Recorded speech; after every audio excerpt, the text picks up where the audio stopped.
यही क्वेश्चन बेटा। स्क्रीन तो विजिबल है ना तुम लोगों को? Yes sir. Yes. Yes sir. Question देखो। यस सर, यही है। ठीक। Which of the following element will have same number of electron in s as well as p type of orbitals? ठीक है।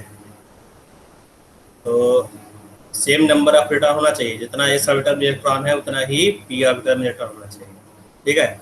तो काम ये करना है कि जितने भी सब एलिमेंट दिए गए इन सबका इलेक्ट्रॉनिक कॉन्फ़िगरेशन लिखोगे। इलेक्ट्रॉनिक कॉन्फ़िगरेशन लिखने के बाद तुम देखोगे कि एस ऑर्बिटल में कितने इलेक्ट्रॉन है और पी ऑर्बिटल में कितने इलेक्ट्रॉन है। तो यहाँ पे पहला दिया गया है आयरन 26 इलेक्ट्रॉनिक कॉन्फ़िगरेशन लिखोगे 1s2 2s2 2p6 3s2 3p6 4s2 3d6। ठीक है। तो ये तुम्हारा हो गया आयरन का इलेक्ट्रॉनिक कॉन्फ़िगरेशन। देख लेते हैं इलेक्ट्रॉन 2 + 2 10 हो गया, 10 + 10 20 हो गया, 20 + 6 26 हो गया। इलेक्ट्रॉन कौन कौन एस ऑर्बिटल का? तो एस ऑर्बिटल यहाँ पर है, यहाँ पर है, यहाँ पर और यहाँ पर है। तो 2 + 2 + 2 + 2 तो 8 हो गया एस ऑर्बिटल में इलेक्ट्रॉन। एस इलेक्ट्रॉन हो गया 8। पी ऑर्बिटल में कितने इलेक्ट्रॉन है? पी ऑर्बिटल देखोगे यहाँ पर तो हो गया यहाँ पर टोटल 12 इलेक्ट्रॉन। तो आयरन तो नहीं हो सकता। ठीक है। उसी तरह से मैग्नीशियम का भी देखोगे। फिर आज पे बेटा जिंक निकिल पर देख लेते हैं, जो निकिल दिया गया आंसर है ना। निकिल नहीं है, ये नियॉन है। ठीक है। मैग्नीशियम। हाँ, तो मैग्नीशियम का भी दे सकते हो। ठीक है, मैग्नीशियम का देख लेते हैं यहाँ पर। मैग्नीशियम मैग्नीशियम का 12 दिया गया है। ठीक है। तो इसका रिटर्न कब से लिखोगे? 1s2 2s2 2p6 10 हो गया। ठीक है। उसके बाद क्या होगा बेटा? 3s2। तो है ना। तो हो गया यहाँ पर कितना इलेक्ट्रॉन? 6 इलेक्ट्रॉन एस में हो गया और 6 इलेक्ट्रॉन पी ऑर्बिटल में हो गया। तो आंसर हो जाएगा बी पार्ट मैग्नीशियम। समझ में आ रहा है बेटा? Yes yes. Sir. Okay. Yes और sir. Next question. Question number 20। Question number 20। For a d subshell, which orbital is symmetrical about the y-axis?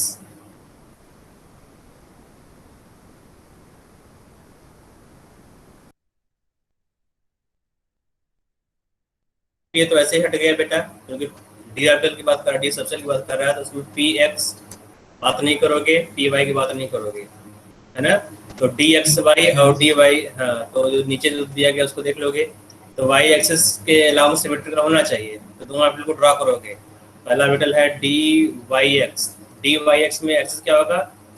एक एक्सिस होगा तुम्हारा वाई एक्सिस, दूसरा एक्सिस हो जाएगा एक्स एक्सिस। ठीक है।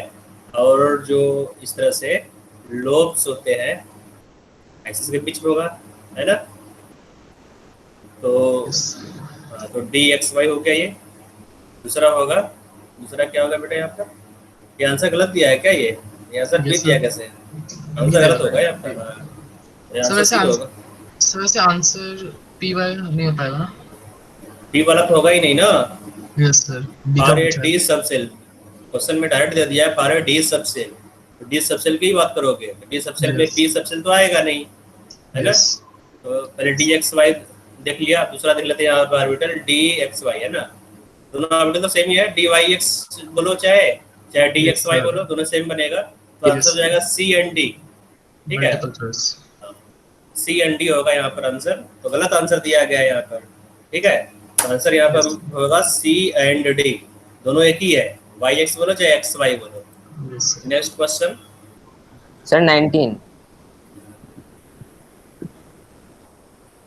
The orbital angular momentum for an electron revolving in the orbital in an orbit is given by this. This momentum for s electron will be given by. तो s orbital s electron मतलब कि l equal to 0 हो गया ना। Yes. अगर s subshell की बात कर रहा है, s के लिए जो l होता है l इक्वल टू 0 होगा। अगर l 0 हो गया तो जो ऑर्बिटल एंगुलर मोमेंटम है यहाँ पर l multiplied by something h by 2, तो l से मल्टीप्लाई कर रहे हैं सबको, l 0 है, सब 0 मतलब 0 हो जाएगा आंसर। ठीक है, आंसर हो जाएगा ये पार्ट। ठीक है, तो जहाँ क्वेश्चन में आंसर दिया गया है L into L plus one h by two by the momentum of, है ना। सर तो एस के अलावा अगर कुछ और होता? तो P वाला P इक्वल टू वन होता है, तो P को यहाँ डाल देते हैं, है ना। अगर बोलता P सबसेल, P के लिए L इक्वल टू वन होता है, तो वन रख के फॉर्मूला निकालोगे, है ना। तो क्या होगा यहाँ पर N, L का वैल्यू वन हो गया, L plus one, one plus one h by two pi, तो हो जाएगा root two h by two, है ना। तो ये हो जाएगा C part, root two into h by two, ठीक है। कामा लिखा है वो इंटू होना चाहिए, ठीक है। Yes sir. और कोई क्वेश्चन? सर 18 बता दो। रिवर्स पैटर्न चल रहा है क्या तुम लोग? नेक्स्ट क्वेश्चन देखो, which are the following statement in relation to the hydrogen atom is correct. तो ये क्वेश्चन अच्छा है बेटा, किसी ने पूछा नहीं, तुमने पूछा है, ठीक है। तो ये देखो बेटा, अगर सिंगल इलेक्ट्रॉन सिस्टम की बात किया जाए, सिंगल इलेक्ट्रॉन सिस्टम, है ना। तो सिंगल इलेक्ट्रॉन सिस्टम में हर एक सेल में जितने भी सब सेल होंगे उन सबका एनर्जी सेम होगा। तो सेल वाइज चलोगे यहाँ पर, जैसे यहाँ पर हो गया n is equal to one, first shell है, तो फर्स्ट सेल में जितने भी ऑर्बिटल या जितने भी सब सेल है उन सबका एनर्जी सेम होगा। इस तरह से n is equal to two में जाओगे, n is equal to three में जाओगे, n is equal to four में जाओगे, है ना।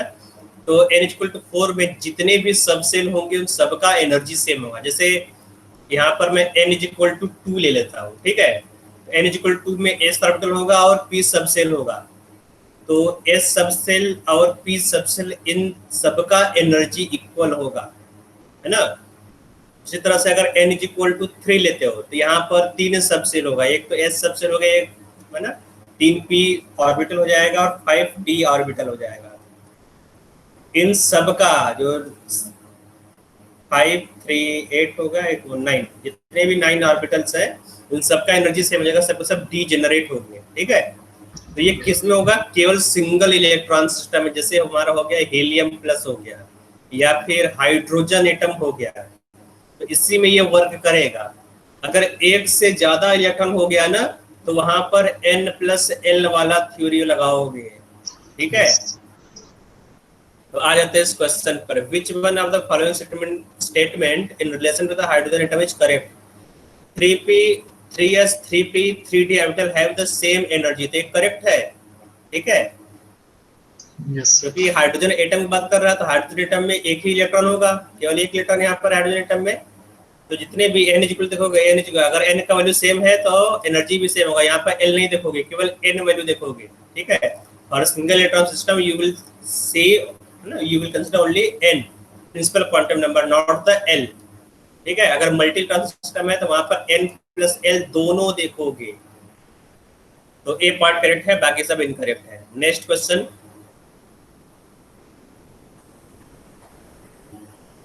नेक्स्ट क्वेश्चन सर क्वेश्चन एक बार वापस बता दो। क्या बेटा? सर एक ये वाला बार क्वेश्चन वापस दोबारा, बताओ। ये वाला Yes, sir. Question, Yes, sir. अच्छा ये वाला क्वेश्चन देखो बेटा, याद रहे हर सिंगल इलेक्ट्रॉन सिस्टम, सिंगल यहाँ लिख लो, यहाँ नोट कर लो, सिंगल इलेक्ट्रॉन सिस्टम, ठीक है, energy is equal to n, energy is proportional to the principal quantum number n, and for multiple electron system, पर मल्टीपल इलेक्ट्रॉन सिस्टम, ठीक है, अगर एक ज्यादा इलेक्ट्रॉन है, so for multiple electron system energy of subshell is directly proportional to the n+l, ठीक है। जैसे बात कर लो यहाँ पर हीलियम प्लस की, तो हीलियम प्लस में कितना है? एक इलेक्ट्रॉन है, तो 3s 3p 3d 3, है ना। इन तीनों का एनर्जी क्या होगा बेटा? सेम, क्योंकि यहाँ तुम n देखोगे, n इज इक्वल टू क्या है यहाँ पे? 3s के लिए 3 हो गया, 3p के लिए क्या होगा? 3 होगा, 3d के लिए क्या होगा? 3 होगा, ठीक है। तो इन तीनों का, इन सबका जो 3s है 3p है 3d, इन सबका जो एनर्जी है इक्वल होगा। लेकिन अगर तुम बात कर रहे हो हीलियम का, हीलियम प्लस नहीं, हीलियम का बात कर रहे हो, तो यहाँ पर 3s 3p या 3d का एनर्जी तुम्हें कंपेयर करना है, तो यहाँ पे क्या देखोगे? n+l, ठीक है। यहाँ देखो n+l फॉलो करोगे, तो 3s मतलब 3+0, 3p मतलब 3+1, 3d मतलब 3+2। तो एनर्जी का ऑर्डर क्या होगा यहाँ पर? 3+2 मतलब 5 हो गया, 3+1 4 हो गया है ना? तो ये एनर्जी ऑर्डर आएगा, ठीक है।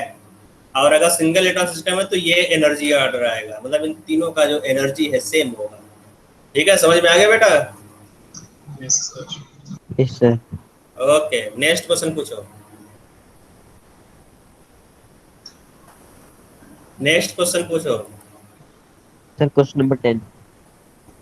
Question number 10। p orbital in a given cell can accommodate up to। तो p ऑर्बिटल, कोई भी ऑर्बिटल बेटा, एक ऑर्बिटल में 2 ही इलेक्ट्रॉन आएगा, ठीक है। यस चाहे p ऑर्बिटल हो, चाहे d ऑर्बिटल हो, चाहे s ऑर्बिटल हो, एक ऑर्बिटल में मैक्सिमम 2 इलेक्ट्रॉन। बोल के भी यहाँ पर 6 मत बोल देना, ठीक है। p सब सेल में 6 इलेक्ट्रॉन, अगर बोला जाए p सब सेल, ठीक है, p सब सेल, तो p सब सेल में कितना इलेक्ट्रॉन होगा बेटा? जो p सब सेल में 3 ऑर्बिटल होता है और एक ऑर्बिटल में 2 इलेक्ट्रॉन, तो p सब सेल में 6 इलेक्ट्रॉन। और अगर बोला जाए p ऑर्बिटल, तो p ऑर्बिटल में कितने इलेक्ट्रॉन? 2 इलेक्ट्रॉन। d ऑर्बिटल कितने इलेक्ट्रॉन? 2 इलेक्ट्रॉन, ठीक है। Next question. ठीक है बस। और कोई क्वेश्चन किसी को? और किसी कोई डाउट नहीं है तो आगे बढ़े बेटा। Yes sir. तो आगे चलते हैं, ठीक है। Yes sir. ओके, ये तो फोटो इलेक्ट्रिक इफेक्ट है, बाद में बताऊंगा मैं इसको। तो क्वांटम मैकेनिकल मॉडल चल रहा था कल,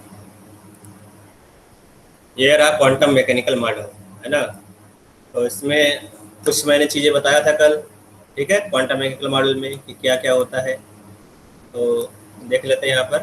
तो क्वांटम मैकेनिकल मॉडल में, है ना, तो क्वांटम मैकेनिकल मॉडल, तो ये जो मॉडल है किस पर बेस्ड बेटा? ये जो मॉडल है वो पार्टिकल नेचर और वेव नेचर दोनों पर, ठीक है, दोनों पर बेस्ड है। The model which is based on particle and wave of electron is known as wave or quantum mechanical model of atom, ठीक है। तो श्रोडिंगर ने एक इक्वेशन बनाया, ये देखो श्रोडिंगर इसका लिखा जाता है, ठीक है। Schrodinger derived an equation which describe the wave motion of electron। The differential equation is this, ठीक है, ये डिफरेंशियल इक्वेशन आ गया। और इस इक्वेशन कैसे बनाया? श्रोडिंगर ने बनाया, इसलिए इसको श्रोडिंगर वेव इक्वेशन भी बोलते हैं, ठीक है। तो यहाँ पर जो साई है, साई का मतलब क्या था हम लोग क्या समझना है यहाँ पर? साई पूरे इक्वेशन को नहीं पढ़ना है यहाँ पर, ठीक है। इक्वेशन बहुत ही कॉम्प्लिकेटेड है, यहाँ पर डबल डिफरेंशिएशन है। देखो 2 बार में डिफरेंशिएट किया है, इसको सॉल्व करने के लिए 2 बार में इंटीग्रेट भी करना पड़ेगा, ठीक है। तो यहाँ पर जो साई दिया गया है, साई का सिग्निफिकेंस पढ़ना है, साई स्क्वायर का सिग्निफिकेंस देखना है हम लोगों को। तो ये जो साई है, साई का सिग्निफिकेंस क्या है? The wave function may be regarded as the amplitude function, ठीक है। जो साई है, साई क्या होता है बेटा? साई एक फंक्शन है जो इलेक्ट्रॉन है, इलेक्ट्रॉन का अलग अलग ट्रेजेक्टरी होगा, किस तरह से इलेक्ट्रॉन मूव कर रहा है जो पीएस के अंदर है ना। तो जो ट्रेजेक्टरी है उसका इक्वेशन है साई, और उसी को बोलते हैं वेव फंक्शन, ठीक है। तो साई क्या है? Wave function. इसका value positive, negative, real, imaginary कुछ भी हो सकता है, ठीक है। तो जो साई है, साई का वैल्यू क्या? जैसे फंक्शन क्या होता है? फंक्शन कोई भी फंक्शन हो, y इक्वल टू, है ना, mx प्लस सी, ये फंक्शन दिया गया है यहाँ पर। तो इसका वैल्यू क्या होता है बेटा? इसका वैल्यू पॉजिटिव हो सकता है ना, पॉजिटिव हो सकता है, नेगेटिव हो सकता है, रियल, इमेजिनरी, जीरो, कुछ भी हो सकता है फंक्शन का वैल्यू। इस तरह साई भी है, ठीक है। लेकिन अगर बात किया जाए साई स्क्वायर का, तो जो साई स्क्वायर है वो हमेशा पॉजिटिव होगा और रियल वैल्यू होता है, ठीक है। तो साई स्क्वायर क्या होगा? Positive and real. अगर हमारा कोई नेगेटिव नंबर है -1, इसका स्क्वायर करो तो क्या होगा बेटा? 1 आएगा ना, रियल हो जाएगा। और ये क्या है बेटा? ये पॉजिटिव नंबर है, ठीक है। तो किसी भी नंबर का अगर स्क्वायर करो तो पॉजिटिव हो जाएगा, पॉजिटिव एंड रियल, ठीक है। तो ये रियल नंबर है। Sai square is a probability factor. जो साई स्क्वायर क्या देगा? प्रोबेबिलिटी बताएगा कि उस रीजन में इलेक्ट्रॉन फाइंडिंग प्रोबेबिलिटी क्या है, ठीक है। जहां पर तुमने साई निकाला, तुमने साई ले लिया, ठीक है। तो ये एक्स वाई जेड का फंक्शन है, ठीक है। तो अगर तुम्हें मालूम करना हो कि इस गिवन रीजन में इलेक्ट्रॉन फाइंडिंग प्रोबेबिलिटी क्या है, तो साइज स्क्वायर कर दो। जो साइज स्क्वायर है बेटा वही क्या होगा, electron finding probability in given small volume. ठीक है, तो ये बताएगा size square is probability factor, it describes the probability of finding an electron with in A small space. The space in which there is a maximum probability of finding an electron is termed as orbital। बहुत important line ये है, ठीक है, इसको note करोगे। The space in which there is a maximum probability of finding an electron is termed as orbital। ठीक है, तो ऑर्बिटल क्या होता है बेटा, तो ऑर्बिटल क्या है, orbital is the region where electron finding probability is maximum. The important point of the solution of the wave function is, ठीक है, तो यहाँ देखो बेटा जो ऊपर वेव फंक्शन स्टूडेंट ने डेराइव किया था वो डिफरेंशियल इक्वेशन था, है ना। ये इक्वेशन तुमने ऊपर ड्राइव किया था d2x y dy2, है ना। तो ये इक्वेशन तरह से ड्राइव किया था तुमने, तो ये एक डिफरेंशियल इक्वेशन ये है। जब इसको इंटीग्रेट करोगे, मान लो तुमने इंटीग्रेट किया dy by dx को, है ना, इसको इंटीग्रेट किया, तो इसका आंसर क्या होगा बेटा, y = x + c आएगा कि नहीं? Yes sir. है ना, तो y = x + c आएगा। तुमने किया होगा ये वाला इक्वेशन, इंटीग्रेट किया होगा। Yes sir. तो यहाँ देखो तुमने अगर इस तरह हो, अगर फर्स्ट ऑर्डर डिफरेंशियल इक्वेशन है, मतलब dy by dx = 0 है, ठीक है, तो ये फर्स्ट ऑर्डर डिफरेंशियल इक्वेशन है, ये 1 एक्चुअली यहाँ पर है। तो इसको तुमने इंटीग्रेट किया तो एक कांस्टेंट आ गया है, ठीक है। उसी तरह से ये यहाँ देखो, यहाँ पर ऑर्डर कैपिटल 2 है, जब इसको भी इंटीग्रेट करो तो यहाँ पर भी कुछ न कुछ कांस्टेंट आएगा कि नहीं आएगा। ऊपर देखो जो इक्वेशन है, मैं इक्वेशन पास ले जा रहा हूँ, ये तुम्हारा श्रोडिंगर वेव इक्वेशन है, ये वाला, है ना। तो ये सेकेंड ऑर्डर है, ठीक है। तो यहाँ तो d2 psi by ds2 ना, तो यहाँ पर भी है, यहाँ पर इन सबको देखो, तो यहाँ पर सेकंड ऑर्डर डिफरेंशियल इक्वेशन दिया गया। जब तुम इसको इंटीग्रेट करोगे, इसको सॉल्व करोगे, तो ढेर सारे कांस्टेंट्स मिलते हैं, ठीक है। और वो जो कांस्टेंट होता है बेटा, principal quantum number, azimuthal quantum number, magnetic quantum number होता है। ये 3 क्वांटम नंबर यहाँ से मिलता है, ठीक है। जब इसको सॉल्व करोगे तो जो क्वांटम नंबर यहाँ पर जो कांस्टेंट आता है, उसी कांस्टेंट को क्वांटम नंबर बोला गया, ठीक है। तो n क्या है बेटा, प्रिंसिपल क्वांटम नंबर जो बोर ने दिया था, वो श्रोडिंगर को वापस मिल गया, ठीक है। L क्या है बेटा, ये एजीमुथल क्वांटम नंबर है, एजीमुथल क्वांटम नंबर, ठीक है। जो एजीमुथल क्वांटम नंबर है, ये सबसे पहले सोमरफील्ड ने इंट्रोड्यूस किया था, सोमरफील्ड, ठीक है। श्रोडिंगर से पहले एक और मॉडल आया था, उसको नहीं पढ़ना तुम लोगों को, वो सोमरफील्ड मॉडल है। तो सोमरफील्ड मॉडल ने ये स्मॉल l दिया था, ठीक है। तो वो भी क्वांटम नंबर यहाँ पर श्रोडिंगर को मिल गया। तो प्रिंसिपल क्वांटम नंबर और एजीमुथल क्वांटम नंबर मिल गया, ठीक है। ये पहले से मालूम था सबको। लेकिन जो मैग्नेटिक क्वांटम नंबर था, ये तुम्हें क्वांटम नंबर बेटा, मैग्नेटिक क्वांटम नंबर केवल श्रोडिंगर ने डिराइव किया, श्रोडिंगर ने बताया। यहाँ पर एक और क्वांटम नंबर होता है, उसको, है ना, उसको मैग्नेटिक क्वांटम नंबर बोलोगे, ठीक है। तो ये मैग्नेटिक क्वांटम नंबर जिसको फर्स्ट टाइम इंट्रोड्यूस किया श्रोडिंगर ने। इसके अलावा एक और क्वांटम नंबर होता है स्पिन क्वांटम नंबर। जो स्पिन क्वांटम नंबर है, ये श्रोडिंगर वेव इक्वेशन से नहीं आता है, ठीक है। इसको पाउली ने दिया था, ठीक है। तो जो स्पिन क्वांटम नंबर है, श्रोडिंगर वेव इक्वेशन से नहीं मिलेगा, ठीक बेटा। तो श्रोडिंगर वेव इक्वेशन में कितने क्वांटम नंबर मिलेगा, n, l और m, 3 quantum number Schrodinger wave equation से मिलता है। उसमें से जो मैग्नेटिक क्वांटम नंबर है, वो प्योरली श्रोडिंगर का क्वांटम नंबर है, ठीक है। चलो आगे चलते हैं। हाँ बेटा, कोई डाउट है? सर पर ये तो Psi के पार्शियल बारे में। डिफरेंशिएशन, क्या पार्शियल डिफरेंशिएशन पार्शियल डिफरेंस से क्या? सर डिफरेंशिएशन थोड़ी, तो पार्शियल डिफरेंशिएशन है ना। कोई भी डिफरेंशिएशन हो, जब तुम इसको इंटीग्रेट करोगे, ठीक है, इंटीग्रेट कर लो तो कांस्टेंट आएगा। कोई भी इंटीग्रेशन हो, Yes, sir. है ना, चाहे पार्शियल डिफरेंस चाहे एग्जैक्ट डिफरेंशिएशन हो, क्या पढ़ाया गया, क्या पार्शियल और एग्जैक्ट डिफरेंशिएशन बताया गया इसका मतलब? No sir. एग्जैक्ट डिफरेंशिएशन क्या होता है? जहां पर इस तरह से, ठीक है, ये जो टी है ये होता है एग्जैक्ट डिफरेंशिएशन। तो अगर लिखा जाए D psi by D x, ये होता है एग्जैक्ट डिफरेंशिएशन। अगर इस तरह लिखा जाए del psi by del x, ये होता है पार्शियल डिफरेंशिएशन। मतलब एक को कांस्टेंट रखकर दूसरे को डिफरेंशिएट किया गया है। और यहाँ पर पूरे इक्वेशन को वेरिएबल, अगर पूरा इक्वेशन को वेरिएबल मानकर तुम उसको डिफरेंशिएट कर रहे हो, ठीक है, तो इस तरह से एग्जैक्ट डिफरेंशिएशन होगा। एक को कांस्टेंट रखकर दूसरे को डिफरेंशिएट करोगे तो वहां पर ये वाला टर्म आएगा जो तुम्हें नहीं पढ़ाया गया और अब इस लेवल पर पढ़ाया भी नहीं जाता है, ठीक है, 12th लेवल का नहीं है पार्शियल डिफरेंशिएशन और एग्जैक्ट डिफरेंशिएशन। ठीक बेटा, जिसने भी पूछा मैंने बता दिया। तो बस ये याद रखो तुम्हारे सिलेबस में क्या है, यहाँ पर तुम्हें अगर डिफरेंस चाहे एग्जैक्ट डिफरेंशिएशन हो चाहे पार्शियल डिफरेंशिएशन हो, अगर तुम उसको इंटीग्रेट करोगे, ठीक है, इंटीग्रेट करोगे तो वहां पर कांस्टेंट आएगा। और जो कांस्टेंट यहाँ पर आता है बेटा, यहाँ पर जो कांस्टेंट आ रहा है उसी को क्वांटम नंबर्स बोलोगे, ठीक है।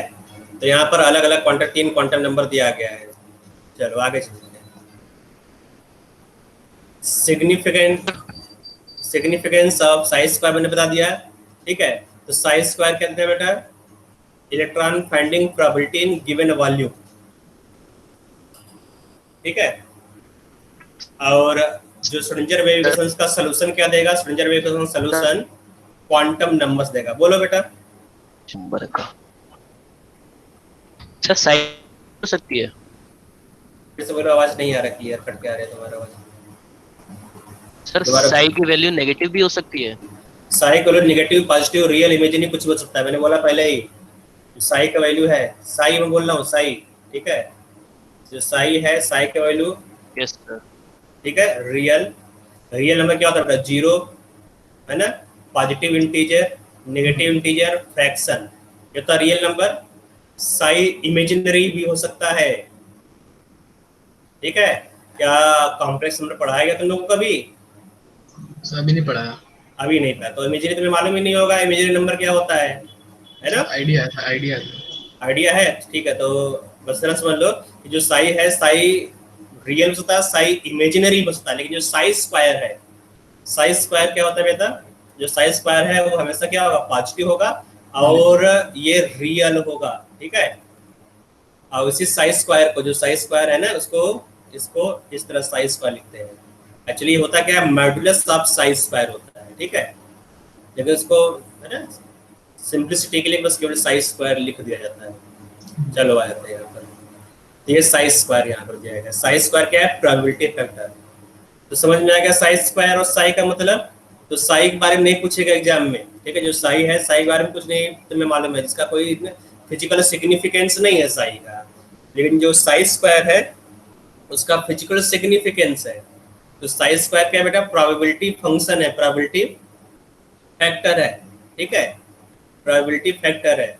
और ये स्मॉल रीजन में इलेक्ट्रॉन फाइंडिंग प्रोबेबिलिटी देगा। तो अब आ जाते हैं बेटा ऑर्बिटल्स में। तो ऑर्बिटल क्या है? तो orbital is the region where electron finding probability is maximum. जहां पर इलेक्ट्रॉन फाइंडिंग प्रोबेबिलिटी मैक्सिमम होता है उसको क्या बोलोगे? ऑर्बिटल, ठीक है। तो जैसे यहाँ देखो, ये तुम्हारा पी ऑर्बिटल है ना, पी ऑर्बिटल इस तरह से आया था। तो ये जो इस तरह शेप बना है, यहाँ पर इलेक्ट्रॉन फाइंडिंग प्रोबेबिलिटी क्या है? यहाँ पे इस रीजन में इलेक्ट्रॉन फाइंडिंग प्रोबेबिलिटी मैक्सिमम है, ठीक है, इस तरह से आ रहा है। तो ये जो रीजन इस तरह से डेवलप हुआ है, यहाँ पे इस तरह से रीजन जो बना है, इसको क्या बोलोगे? इसको तुम बोलोगे ऑर्बिटल। और जहां पर इलेक्ट्रॉन फाइंडिंग प्रोबेबिलिटी मिनिमम हो या 0 हो उसको क्या बोलोगे? नोड बोलोगे, नोड, ठीक है। तो नोड क्या होगा? The region where electron finding probability is minimum, ठीक है, उसको क्या बोलोगे? नोड बोलोगे। तो जो नोड है वो दो टाइप होता है, एक होता है नोडल पॉइंट्स और नोडल प्लेन्स। दो टाइप का नोडल नोड्स होता है बेटा, है ना। तो एक तो हो गया तुम्हारा रेडियल नोड्स, है ना, जो रेडियल नोड्स है उसको नोडल पॉइंट्स बोल सकते हो। दूसरा है एंगुलर नोड्स, ठीक है, इसको नोडल प्लेन्स बोलते हैं। देखो यहाँ लिखा हुआ है, ठीक है, उसको पढ़ लेते हैं एक बार जो लिखा हुआ है। तो यहाँ क्या लिखा है बेटा? लिखा है the points where the electron finding probability 0 are known as nodal points. There are two type of nodes, radial nodes and angular nodes. ठीक है, radial nodes और angular nodes पढ़ना लोगों को. The former is concerned with the distance from the nucleus while latter is concerned with the direction.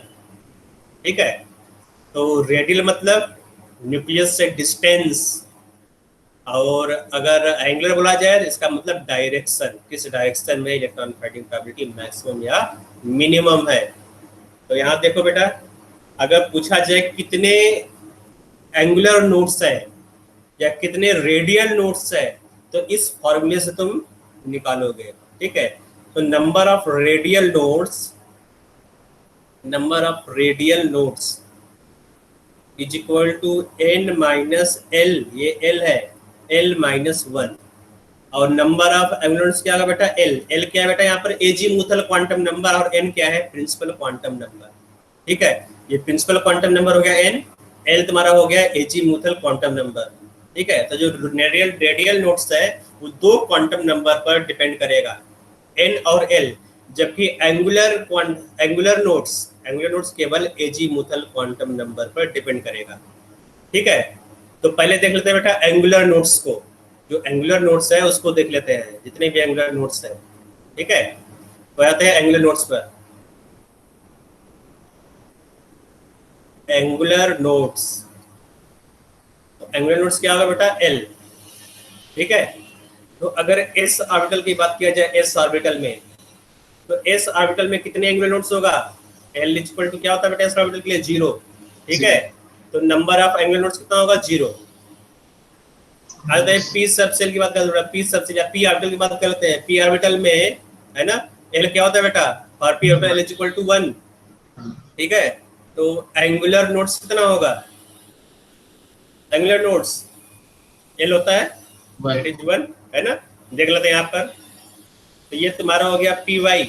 ठीक है, ये P Y है, तो ये जो रीजन है क्या होगा बेटा तुम्हारा, ये हो गया ऑर्बिटल। यहाँ पर इलेक्ट्रॉन फाइंडिंग प्रोबेबिलिटी मैक्सिमम है। ठीक है, लेकिन सेलेक्ट नहीं हो रहा है, चलो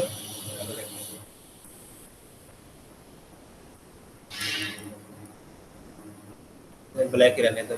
ये जो रीजन बेटा यहाँ पर है ना, जो दो लोब के बीच का जो रीजन यहाँ पे देखो।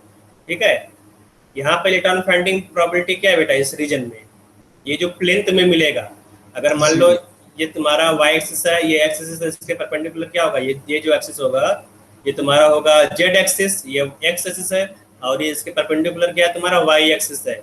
तो जो xz प्लेन है, xz प्लेन में इलेक्ट्रॉन फाइंडिंग प्रोबेबिलिटी 0 है ना। तो xz प्लेन क्या हो जाएगा बेटा, angular nodes for py orbital. ठीक है, उसी तरह से बोला जाए अगर px ऑर्बिटल की बात कर लिया, px ये तुम्हारा हो गया px। ठीक है, ये x हो गया, ये हो गया इसके परपेंडिकुलर y, और इसके परपेंडिकुलर हो जाएगा z। ठीक है, तो कौन सा प्लेन इस ऑर्बिटल के लिए नोडल प्लेन होगा बेटा, px ऑर्बिटल के लिए कौन सा प्लेन, देखो जो yz प्लेन है ना, तो जो प्लेन yz है, yz वो क्या होगा बेटा, nodal plane for px orbital. ठीक है, उसी तरह तुम pz के लिए भी निकाल सकते हो। तो pz के लिए क्या होगा, xy plane nodal plane. t orbital क्या आता है बेटा, t ऑर्बिटल। ठीक है, तो t ऑर्बिटल के लिए जो l है, l क्या होता है, 2 होता है। तो कितने नोड्स होंगे बेटा, कितने एंगुलर नोड्स होंगे, 2 एंगुलर नोड्स यहाँ पर हो जाएगा 2। ठीक है, तो एक दो को मैं दिखा दे रहा हूँ, सबको दिखाना पॉसिबल नहीं है, मैं एक को दिखा दे रहा हूँ। तो मैं यहाँ बना रहा हूँ dxy बना दे रहा हूँ। ठीक है, dxy, ये x होगा, ये y होगा, है ना, और इसके बीच में इस तरह से लोब्स होंगे।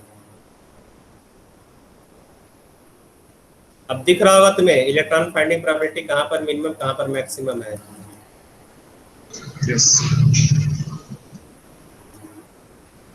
है ना, तो कौन सा प्लेन होगा बेटा, नोडल प्लेन कौन सा होगा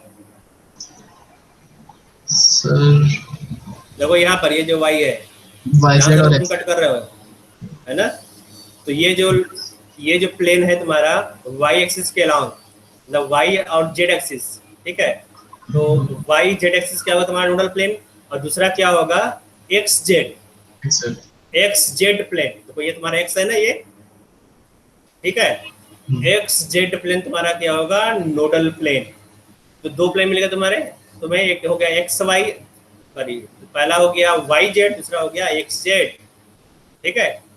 तो ये दोनों ही प्लेन क्या होगा तुम्हारा नोडल प्लेन। उसी तरह से एक दूसरा ले लेता है यहाँ पर, इस तरह से d sir, y x square और square x minus y square, ठीक है? D x square minus y square ले लेते हैं यहाँ पर।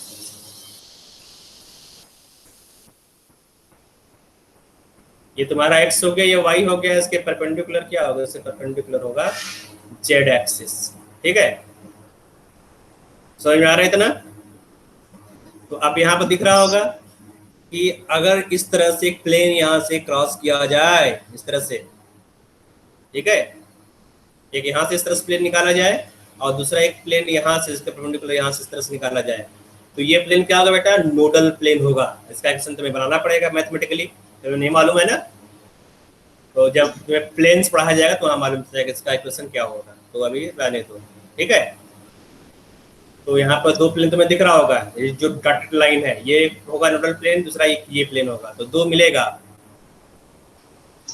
सर जो ऑर्बिटल है डी जेड स्क्वायर, उसमें कैसे बनेगा?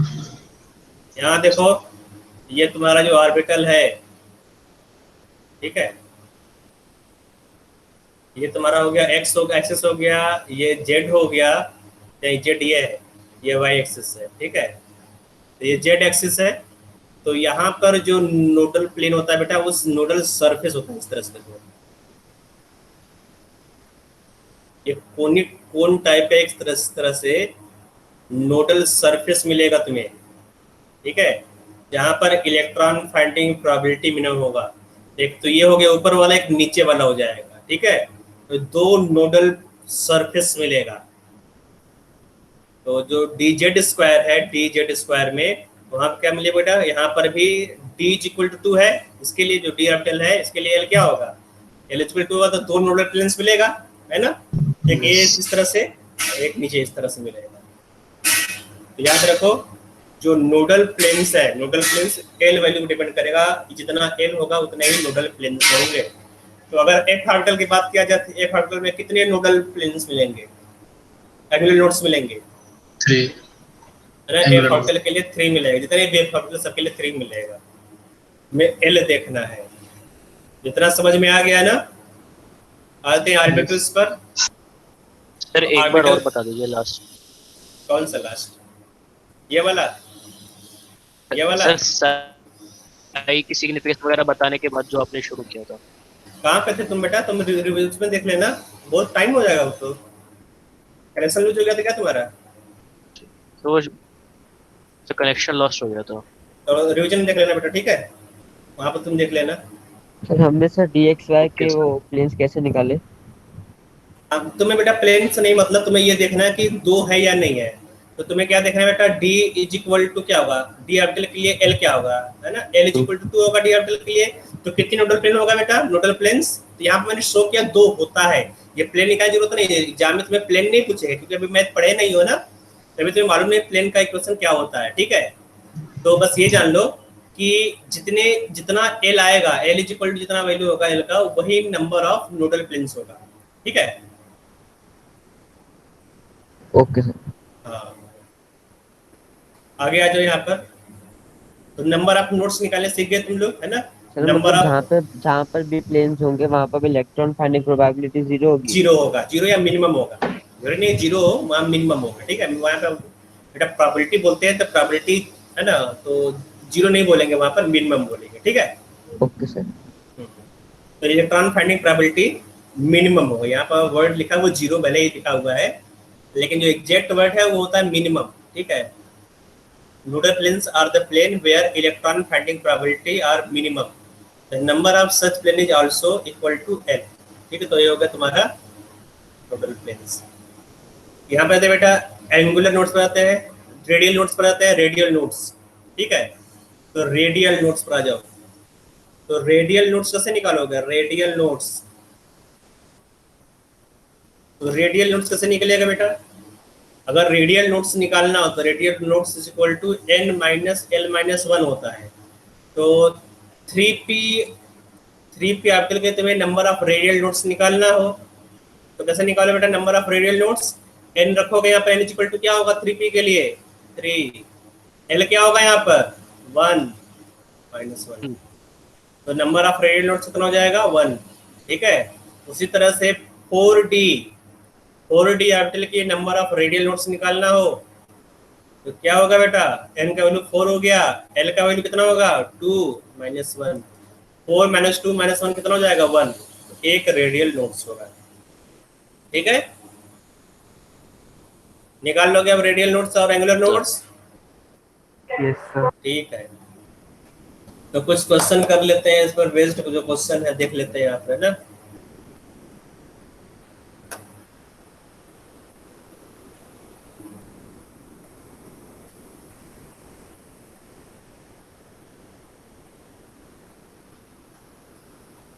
इन दोनों ही नोट्स पे इलेक्ट्रॉन फाइंडिंग प्रोबेबिलिटी मिनिमम होगी। 0 होगा, हाँ मिनिमम होगा, 0 बोल सकते हैं। ठीक है, ओके सर। यहाँ देखो the number of radial nodes 3s 3p and 3d are respectively. ठीक है, बताना यहाँ पर नंबर ऑफ रेडियल नोड्स। पहला 3s है, दूसरा है 3p, तीसरा है 3d। उधर है यहाँ पर कितना आसान क्वेश्चन है, इस तरह पूछेगा, प्लेन व्लेन नहीं पूछेगा। ठीक है, वो मैंने समझने के लिए बता दिया कि हाँ तो कंफ्यूजन ना हो, इसलिए मैंने बता दिया कि प्लेन क्या होता है, दिखा दिया वहाँ पर डायग्राम बनाकर, वो सब नहीं पूछेगा। तो 3s कितना हो जाएगा बेटा? यहाँ पर रेडियल नोट्स पूछ रहा है तो यहाँ पर तुम s लिखोगे, केवल s लिखोगे, l वैल्यू देखोगे, है ना। सॉरी, रेडियल नोट्स में n माइनस l माइनस 1। ठीक है, तो 3 माइनस 0 माइनस 1 कितना हो जाएगा? 2 हो जाएगा नंबर ऑफ रेडियल नोट्स। अगर 3p की बात किया जाए तो 3p कितना होगा? 1, और 3d कितना हो जाएगा? 0। ठीक है, तो 2 1 0 हो जाएगा, यहाँ पर आंसर हो जाएगा सेकंड पार्ट। ठीक है, हाँ। Yes sir. दूसरा क्वेश्चन देख लेते हैं।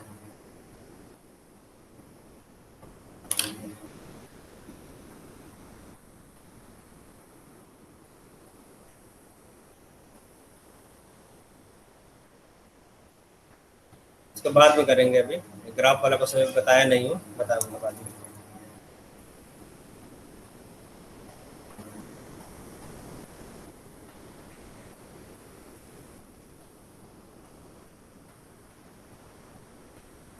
ये भी नहीं बताया, इसको भी बताऊंगा।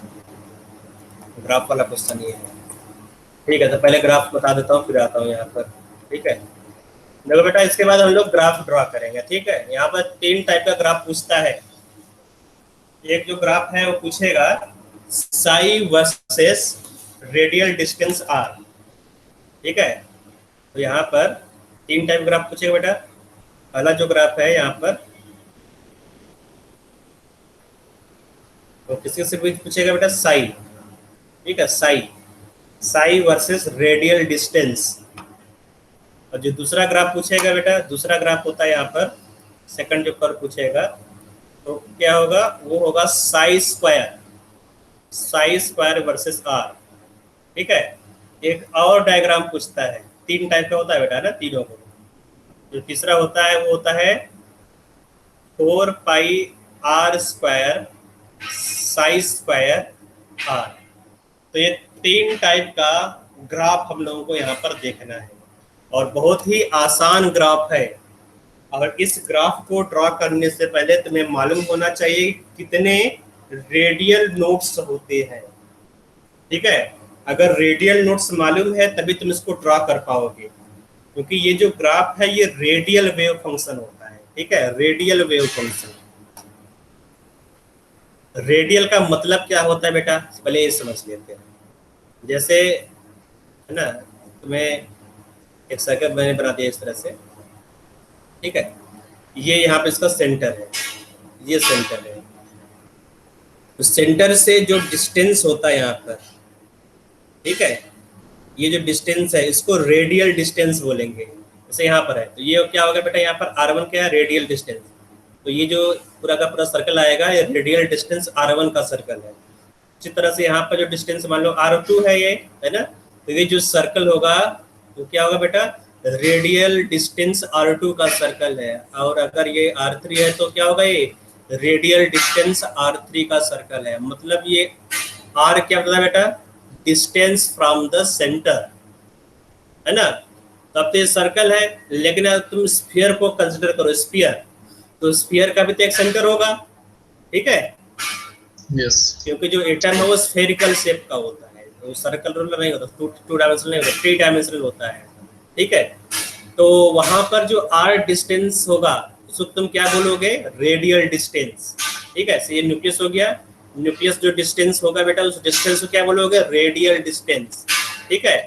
और इस रेडियल डिस्टेंस पर मान लो यहाँ पर इलेक्ट्रॉन फाइंडिंग प्रोबेबिलिटी 0 हो गया, तुम यहाँ से न्यूक्लियस से बाहर जा रहे हो, है ना, और यहाँ पे इलेक्ट्रॉन फाइंडिंग प्रोबेबिलिटी 0 हो गया, तो क्या होगा बेटा, रेडियल नोड होगा, रेडियल नोड, ठीक है। फिर क्या होगा बेटा, फिर कुछ होगा यहाँ पे इलेक्ट्रॉन फाइंडिंग प्रोबेबिलिटी बढ़ने लगा, है ना, फिर कुछ देर बाद क्या होगा, इलेक्ट्रॉन फाइंडिंग प्रोबेबिलिटी 0 हो गया, तो ये क्या होगा, फिर से रेडियल नोड्स होगा। अगर बात किया जाए एटम का, है ना, तो एटम क्या कुछ इस तरह से न्यूक्लियस होगा, और न्यूक्लियस के बाद क्या होता है, अगर तुम एस ऑर्बिटल की बात करोगे तो यहाँ पर तुम्हारा एस ऑर्बिटल है सर्कुलर टाइप का, इस तरह से स्फेरिकल शेप का, यहाँ पर इलेक्ट्रॉन फाइंडिंग प्रोबेबिलिटी मैक्सिमम है, ठीक है। फिर एस के बाद क्या होगा बेटा, 2s आएगा, तो यहाँ पर भी क्या इलेक्ट्रॉन फाइंडिंग प्रोबेबिलिटी मैक्सिमम है ना। फिर ये हो जाएगा तुम्हारा 3s, ठीक है। तो ये जो तो तुमने बनाया है ये 1s हो गया, ये हो जाएगा 2s, ये हो जाएगा 3s ऑर्बिटल हो गया। तो इसके बीच में ये क्या है बेटा, यहाँ पे ये जो रीजन, इसको क्या बोलोगे, ये जो रीजन है यहाँ पर इलेक्ट्रॉन फाइंडिंग प्रोबेबिलिटी मिनिमम है कि नहीं है ना। Yes sir. तो ये जो इलेक्ट्रॉन फाइंडिंग प्रोबेबिलिटी मिनिमम आ रहा है इसको तुम क्या बोलोगे, रेडियल नोड्स, ठीक है। जैसे यहाँ जाओगे, ठीक है, 1s 2s के बीच में यहाँ पर भी इलेक्ट्रॉन फाइंडिंग प्रोबेबिलिटी मिनिमम है, ये भी रेडियल नोड्स होगा। इस तरह से क्या होगा, ढेर सारे तुम्हें रेडियल नोड्स दिखाई देंगे, ठीक है। रेडियल नोड्स ये होता है, समझ में आ गया। यस रेडियल नोड का कॉन्सेप्ट सबको समझ में आ रहा है कि नहीं आ रहा है। सर, एक बार वापस बता दो। Yes sir. वापस देखो बेटा, ये तुम्हारा है न्यूक्लियस, न्यूक्लियस के बाद क्या मिलेगा तुम्हें, 1s ऑर्बिटल। इस तरह जो s ऑर्बिटल क्या होता है, स्फेरिकल होता है ना, स्फेरिकल होता है बेटा s ऑर्बिटल। तो न्यूक्लियस के चारों तरफ इस तरह से s ऑर्बिटल होता है, इस तरह से s ऑर्बिटल, ठीक है।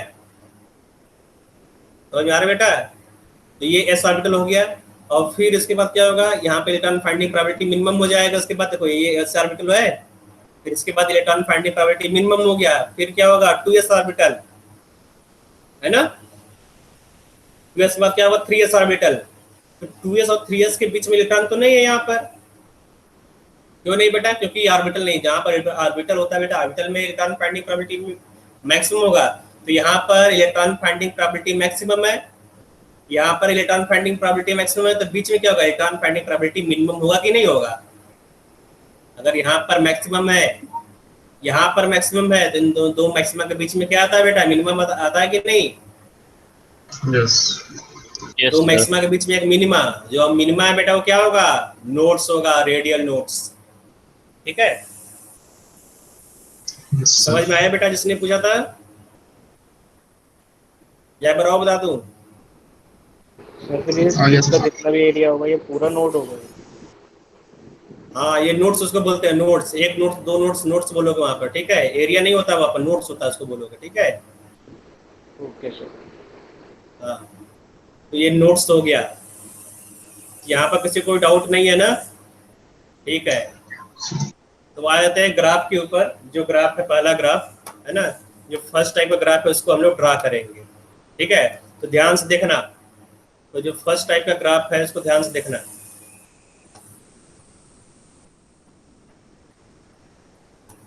ठीक है।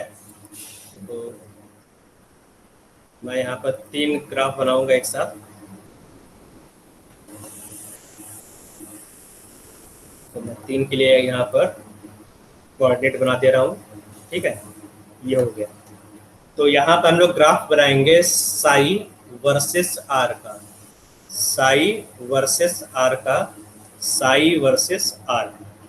तो अब तुम्हें मालूम होना चाहिए आर क्या है यहाँ पर। आर क्या है बेटा यहाँ पर? Radial distance. रेडियल डिस्टेंस, हाँ रेडियल नोट्स है, ठीक है। आर यहाँ पर रेडियल नोट्स है, ठीक है। तो इसके बाद हम लोग चलते हैं आगे। ये जो साई है, साई क्या होता है बेटा? साई, जो साई क्या है? Wave function. Wave function. तो जो ऑर्बिटल है, ऑर्बिटल का ही तो वेव फंक्शन होगा, है ना। जितने भी ऑर्बिटल है, हर एक ऑर्बिटल के कुछ न कुछ वेव फंक्शन होता है, ठीक है। तो ये जो वेव फंक्शन है 1s ऑर्बिटल का है, तो इसको क्या लिखोगे? साई 1s, ठीक है। Psi 1s versus r. अब यहाँ पर तुमने क्या ले लिया बेटा? ये 1s का हो गया, तो अब यहाँ पर 2s ले लेते हैं, 2s, ठीक है। तो साई 2s वर्सेस आर हो गया। और यहाँ तुमने क्या ले लिया? Psi 3s versus r. इस तरह से psi 4s versus r, psi 5s versus r, इस तरह से अलग अलग होता जाएगा, ठीक है। इतना समझ में आ गया? यस तो अब देखो यहाँ पे तुमने 1s लिखा है, कहीं कहीं पे क्या लिखा रहेगा? इस तरह साई एन एल, ठीक है। तो n मतलब क्या हुआ? प्रिंसिपल क्वांटम नंबर, और l मतलब क्या हुआ? l मतलब क्या हुआ बेटा? Azimuthal quantum number. इसका मतलब इसको तुम इस तरह लिख सकते हो, साई 10 भी लिख सकते हो। तो साई 10 मतलब क्या हुआ? 1s orbital. इसको क्या लिखते हैं बेटा? साई 2 और एजीमुथल क्वांटम नंबर क्या है? 0। तो 20, यहाँ 20 मत बोलना है, इसको 20 बोलोगे। ये क्या होगा? साई 30, है ना। तो जो वेव फंक्शन है उसको साई एन एल लिखते हैं, साई एन एल। ये क्या है बेटा? Radial part of wave function, radial part of wave function. तो वेव फंक्शन मालूम है तुम्हें, साई को वेव फंक्शन बोलते हैं, और साई एन एल क्या होगा? Radial part of wave function. तो ये रेडियल डायग्राम बना रहे हो, ठीक है, रेडियल पार्ट का तुम डायग्राम बना रहे हो, इसलिए तुमने साई एन एल लिया, ठीक है, radial part of wave function. अब इसको कैसे बनाओगे? तो याद रखे हो बेटा, यहाँ पर मैं इसको यहाँ पे ये वाला मैं हटा दे रहा हूँ यहाँ पर। तो यहाँ पे इसको ड्रॉ करने से पहले तुम क्या निकालोगे? Number of radial notes, number of radial notes, ठीक है। तो नंबर ऑफ रेडियल नोट्स निकालोगे सबसे पहले। तो साई 10 का नंबर ऑफ रेडियल नोट्स कितना होगा? 0।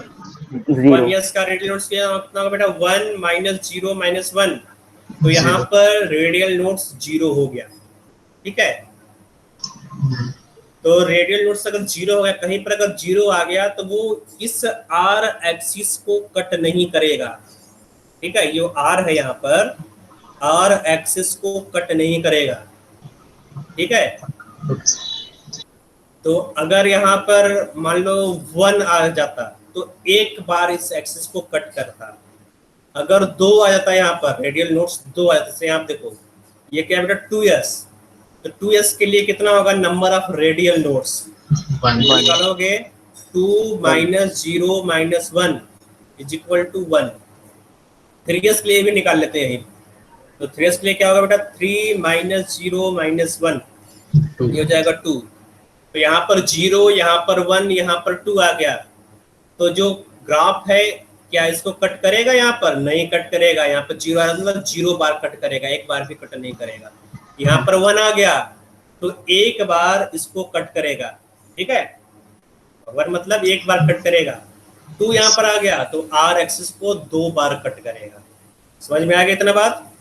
Yes sir. जितना number Yes, of sir. Radial nodes होगा उतनी बार तुम इस एक्सिस को कट करोगे। तो यहाँ पर एक बार भी कट नहीं होगा, मतलब तुम ऊपर से स्टार्ट करोगे और ये डायग्राम कुछ इस तरह से बनेगा, ठीक है। खत्म, कट नहीं करेगा, ठीक है।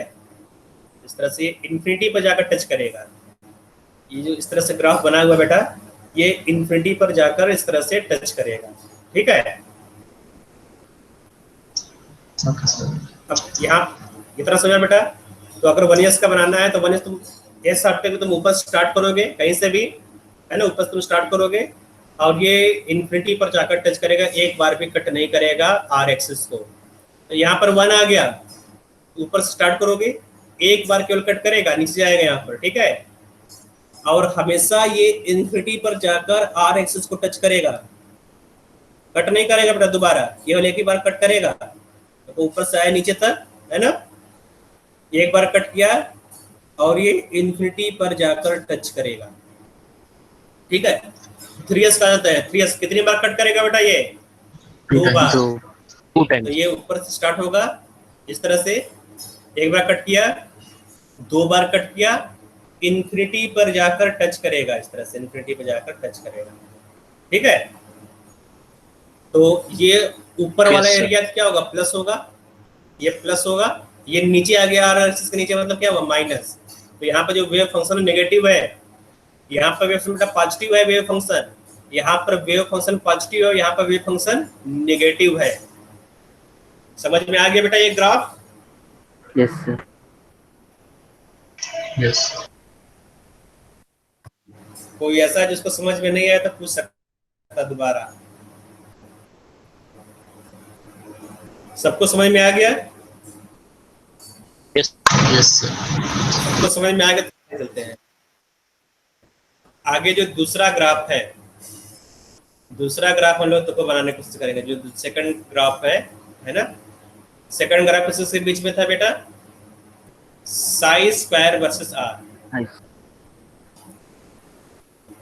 है ना, साई स्क्वायर वर्सेस आर वाला ग्राफ, वो वाला ग्राफ भी हम लोग देख लेते हैं, ठीक है। साई स्क्वायर वर्सेस आर वाला ग्राफ, चलो ये 3 मैंने एक्सेस ड्रॉ कर लिया है। तो कलर मैं चेंज कर ले रहा हूँ यहाँ पर, मैं ये कौन सा कलर लूँ, ये ब्लू, ये कलर ले लेता हूँ, ठीक है। चलो यहाँ पर ये लिख दिया, यहाँ पर Sai square 1s versus r, ये क्या होगा बेटा, psi square 2s versus r, psi square 2s versus r, ठीक है। तो ये साई स्क्वायर कर दिया है। तो अगर स्क्वायर किसी भी फंक्शन का स्क्वायर किया जाए, ठीक है, कोई फंक्शन तुमने बनाया, अगर उसका स्क्वायर करते हो उस फंक्शन का, तो जो नेगेटिव वाला पार्ट है वो पॉजिटिव हो जाएगा, पता है ना? Yes sir. Yes sir. ठीक है। जैसे यहाँ देखो, ये जो तुम्हारा ये वाला ग्राफ था, ये ऊपर देखो, है ना, ये वाला, थोड़ा सा ऊपर करो, स्क्रॉल करो, ये वाला ग्राफ देखो, है ना, ये हमेशा पॉजिटिव था, तो इसका स्क्वायर करो तो पॉजिटिव ही रहेगा। यहाँ देखो, यहाँ पर थोड़ा सा कुछ चेंज जाएगा, एक तो पॉजिटिव, दूसरा नेगेटिव, जो नेगेटिव वाला है वो भी पॉजिटिव हो जाएगा, ठीक है। यस। तो अगर ये ग्राफ तुम्हें प्लॉट करना है तो जब पॉजिटिव पहले से ही था तो उसी तरह से रहेगा, पॉजिटिव ही रहेगा यहाँ पर, ठीक है। ये पॉजिटिव था, यहाँ से यहाँ तक ये पॉजिटिव था, पॉजिटिव रहेगा। फिर इसके बाद नेगेटिव था बेटा, है ना, जो नेगेटिव था उसको भी तुम पॉजिटिव कर दोगे, मिरर इमेज लगा दोगे यहाँ पर, ठीक है। आर एक्सिस पर मिरर लगा दोगे, उसका रिफ्लेक्शन ले लोगे इस तरह से। ये तुम्हारा होगा साई स्क्वायर 2s। इसका कैसे बनेगा बेटा, ये आएगा इस तरह से, इसमें 2 एक्स्ट्रा आ जाएंगे। है ना, इस तरह से बनेगा, ठीक है। ये टच करेगा यहाँ पर, समझ में आ गया बेटा, psi square 3s versus are. तो साई स्क्वायर ग्राफ समझ में आ गया सबको? Yes sir. आ जाते हैं सर। हाँ, बोलो। सर थर्ड वाले ग्राफ में रिफ्लेक्शन बोलो। देना है। हाँ हाँ बिल्कुल, मतलब जो Okay. नीचे वाला है उसको ऊपर, जो नीचे वाला है ना, ये नहीं ऊपर नीचे कर दोगे, नीचे वाला को ऊपर कर देना, बस पॉजिटिव कर देना, जो नेगेटिव वाला उसको पॉजिटिव कर देना है, नेगेटिव वाले Okay, पार्ट sir. का ही रिफ्लेक्शन लेना आप साइड। हाँ पता चला, आप पॉजिटिव वाले को भी नेगेटिव कर दिए। साई स्क्वायर है ना, सबको पॉजिटिव बनाना है, ठीक है। Yes, sir. मतलब समझो, भावनाओं समझो, हाँ ठीक है। एक मिनट, गड़बड़ हो गया कुछ, हाँ चलेगा सब, हाँ ठीक है। आ गया था बेटा, आगे तीसरा ग्राफ हम लोग बनाना है यहाँ पर।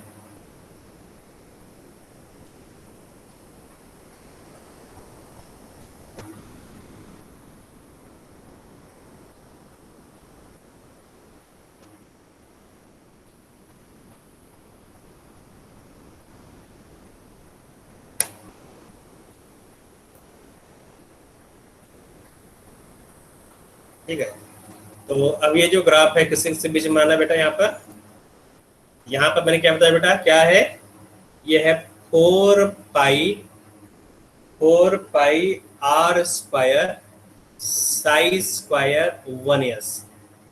ठीक है, अब इन तीनों का मतलब बताऊंगा। 4 pi r square psi square 1s versus r, ये क्या है बेटा, ये भी है 4 pi r square psi square 2s versus r. ये क्या है, 4 pi r square psi square 3s versus r. ठीक है, तो ये 1s का है, ये 2s का है, ये 3s का है ना। इसका ग्राफ बनाना है। तो आप देखो इसका मतलब, इसका मैथमेटिकल मतलब देख लेते हैं पहले, है ना। ये रेड कलर, ठीक है। चलो यहाँ पर आते हैं बेटा। तो ये है तुम्हारा साइज स्क्वायर, साइज स्क्वायर तुमने पहले ही प्लॉट किया है। इस साइज स्क्वायर को मल्टीप्लाई करना है 4 पाई जो कांस्टेंट है इनटू आर स्क्वायर। ठीक है, तो यहाँ पर वेरिएबल क्या है, आर स्क्वायर। 4 पाई तो कांस्टेंट है, साइज स्क्वायर क्या है, पॉजिटिव है, तो 4 पाई से मल्टीप्लाई तो भी पॉजिटिव रहेगा। आर स्क्वायर से मल्टीप्लाई कर रहे हो तो भी पूरा पॉजिटिव का पॉजिटिव रहेगा, यहाँ मतलब नेगेटिव नहीं आने वाला ये वाला। ठीक है, ये पॉजिटिव का पॉजिटिव ही रहेगा। तुमने यहाँ पर आर स्क्वायर से मल्टीप्लाई कर दिया। ठीक है, कोई नंबर यहाँ पर तुमने ले लिया साइज स्क्वायर, तो इस नंबर है यहाँ पर, है ना, कुछ आएगा। जब इसको आर स्क्वायर से मल्टीप्लाई करोगे तो अगर आर स्क्वायर का वैल्यू 0 है तो ये पूरा वैल्यू क्या होगा, 0 हो जाएगा कि नहीं होगा। किसी भी नंबर को 0 से मल्टीप्लाई करोगे तो पूरा नंबर क्या होगा, 0 हो जाएगा, है ना। फिर 0 से तुम धीमे धीमे इस नंबर को इंक्रीज करो, जैसे आर यहाँ पे इंक्रीज होगा। यहाँ पर आर का वैल्यू क्या है, 0 था, फिर आर को धीमे धीमे इंक्रीज करोगे, है ना। तो यार बेटा आर को तुम धीमे धीमे इंक्रीज करोगे उसी तो सब 4 pi r square size square का वैल्यू भी इंक्रीज होगा। ठीक है, फिर देखो साइज स्क्वायर का वैल्यू डिक्रीज हो रहा है लेकिन आर का वैल्यू इंक्रीज हो रहा है। यहाँ पर आर का देखो यहाँ पे इंक्रीज होगा लेकिन जो साइज स्क्वायर का वैल्यू डिक्रीज हो रहा है ना। तो एक ऐसा स्टेज आएगा जहां पर इसका वैल्यू मैक्सिमम होगा। ठीक है, क्योंकि देखो एक तो डिक्रीज हो रहा है, दूसरा इंक्रीज हो रहा है ना। तो एक ऐसा इक्विलिब्रियम स्टेज आएगा जहां पर 4 pi r square size square का वैल्यू मैक्सिमम होगा। फिर उसके बाद साइज स्क्वायर वैल्यू तुम डिक्रीज कर, लगातार डिक्रीज कर रहे हो, है ना। इन्फिनिटी पर ये जाकर क्या हो जाएगा, 0 हो जाएगा ये इन्फिनिटी पर। तो इसका मतलब 4 pi r square size square का वैल्यू भी इन्फिनिटी पर 0 होगा। तो 0 से शुरू होगा, 0 पर खत्म होगा, तो बीच में एक मैक्सिमा तो आएगा इस तरह से। समझ में आ रहा है बेटा, 0 से स्टार्ट हो रहा है। सर ये समझ नहीं आया, साइज स्क्वायर का बता तो रहा हूँ बेटा, अभी खत्म कहाँ किया बता रहा हूँ, सुनो दोबारा सुनो, मैं इरेज कर दे, चलो ये इरेज कर दिया, ध्यान से सुनो बेटा, है ना। देखो यहाँ पर अगर r का वैल्यू 0 है तो पूरे फंक्शन का वैल्यू क्या होगा, 0 होगा कि नहीं होगा। Yes sir. बताओ बेटा, अगर r का वैल्यू 0 है तो पूरे फंक्शन का वैल्यू 0 होगा ना, 0। तो जो तुम्हारा ग्राफ है 0 स्टार्ट होगा। ठीक है, 0 स्टार्ट होगा। अब देखो कहाँ पर खत्म होगा, जो साइज स्क्वायर 1s है उसका वैल्यू कहाँ पे जा रहा है बेटा, इन्फिनिटी पर क्या होगा, ये 0 होगा कि नहीं होगा इन्फिनिटी पर। साइज स्क्वायर का वैल्यू इन्फिनिटी पर क्या हो रहा है, 0। देखो यहाँ पे ये क्या है, 0 हो गया ना बेटा साइज स्क्वायर का वैल्यू। तो इन्फिनिटी पर 0 होगा, तो 0 का तुम किसी भी नंबर से मल्टीप्लाई करोगे तो 0 ही आएगा, तो इन्फिनिटी पर ये 0 हो जाएगा। ठीक है, मतलब जो ग्राफ तुम्हारा है 0 से स्टार्ट होगा। अरे बेटा तुम ग्राफ को देखो ना साइज स्क्वायर का, जो साइज स्क्वायर ग्राफ है इन्फिनिटी क्या हो रहा है, 0 हो रहा है कि नहीं। देखो साइज का वैल्यू इन्फिनिटी 0 होगा, साइज स्क्वायर का वैल्यू क्या होगा, इन्फिनिटी 0 होगा कि नहीं होगा। जो ग्राफ तुमने बनाया है जब इसको थोड़ा सा एक्स्ट्रापोलेट करोगे तो ये इन्फिनिटी पे जाकर क्या होगा, 0 हो जाएगा कि नहीं। सर कैसे होगा फिर। हाँ यस नहीं सर। समझ में आ रहा है बेटा, क्या मैथ नहीं पढ़ा है तुमने थोड़ा सा। देखो ये इसको मैं अरेंज कर रहा हूँ। देखो ये जो ग्राफ है साइज स्क्वायर, है ना, ये यहाँ स्टार्ट होगा। ठीक है, और ये इन्फिनिटी पर जाकर इस तरह से, मैं बना नहीं पा रहा हूँ, ये इन्फिनिटी जाकर इस तरह से इन्फिनिटी पर इस एक्सिस को टच करेगा। ठीक है, तो इन्फिनिटी में इसका वैल्यू क्या होगा बेटा, जीरो होगा कि नहीं होगा? यहाँ पर देखो इसका वैल्यू क्या है, साइन स्क्वायर का वैल्यू यहाँ पर 0 1 2 इस तरह से जाएगा कि नहीं यहाँ पर साइन स्क्वायर का वैल्यू। तो Yes. इन्फिनिटी पे क्या है यहाँ पर इसका value, r equal to infinity पर, ये r इक्वल टू इन्फिनिटी है ना, इसका वैल्यू क्या है, 0 है कि नहीं साइन स्क्वायर का value? Yes, sir. Yes sir. हाँ, समझ में आ रहा है बेटा? जिसने पूछा, किसने पूछा था? Yes sir. हाँ दिनेश, समझ में आ रहा है? ठीक है, देखो इन्फिनिटी में इसका वैल्यू क्या होगा, 0 हो जाएगा। उसी तरह से यहाँ देखो जो ग्राफ है, दोबारा देख लो यहाँ पर, ठीक है। तो 0 स्टार्ट, ये तो क्लियर है, 0 स्टार्ट होगा ग्राफ, 0 से इतना समझ में आ रहा है, 0 से क्यों स्टार्ट होगा ग्राफ, क्योंकि r स्क्वायर का वैल्यू, देखो r का वैल्यू यहाँ पर क्या है, 0 है ना, 0 अगर तुम मल्टीप्लाई करो उसी फंक्शन में क्या आएगा, 0 आएगा। तो 0 से स्टार्ट होगा और इन्फिनिटी पर ये 0 हो जाएगा, ठीक है। Yes. 0 स्टार्ट हुआ, 0 पे खत्म होगा, इस तरह से इन्फिनिटी पर ये जाकर 0 हो जाएगा। तो ये 4 पाई r स्क्वायर, अगर याद समझ में नहीं आ रहा इसको याद रट लो इस तरह से, 0 स्टार्ट होगा 0 पे खत्म होगा, ठीक है। ये इसका मैक्सिमा है। यहाँ पर आ जाओ, 4 पाई r square sine square 2s। तो यहाँ पर बेटा इसको देखो, इसको बनाना है यहाँ पर, है ना। 0 स्टार्ट होगा, मैक्सिमम जाएगा, ठीक है, यहाँ पर। फिर उसके बाद क्या होगा बेटा, ये यहाँ पर आएगा, टच करेगा, फिर ऊपर जाएगा, फिर नीचे आएगा। याद रहो यहाँ पर जो फर्स्ट वाला मैक्सिमा है वो छोटा रहेगा, सेकंड मैक्सिमा बड़ा होगा, थर्ड मैक्सिमा और बड़ा होगा, ठीक है।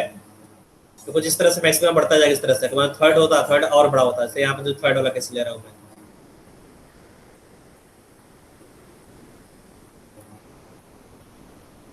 ये वाला देखो, इसका बनाना हो, ठीक है। तो यहाँ स्टार्ट करोगे, नीचे आओगे, फिर ऊपर जाओगे, ठीक है। बस ये वाला तो ग्राफ बनाना है, बस जो ऊपर स्टार्ट हुआ बस इसको नीचे कर दोगे, इसको नीचे कर दोगे, ठीक है।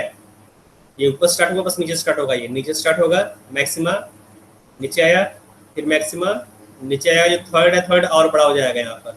यहाँ देखो बेटा पहला बड़ा था, फिर छोटा हुआ, फिर और छोटा हुआ, ठीक है। यहाँ पर जो मैक्सिमा है देखो इस तरह से जाएगा और यहाँ पर मैक्सिमा ऊपर चला जाएगा, ठीक है। यस ये इसको टच करेगा, जो एक्सिस है एक्सिस को टच करेगा।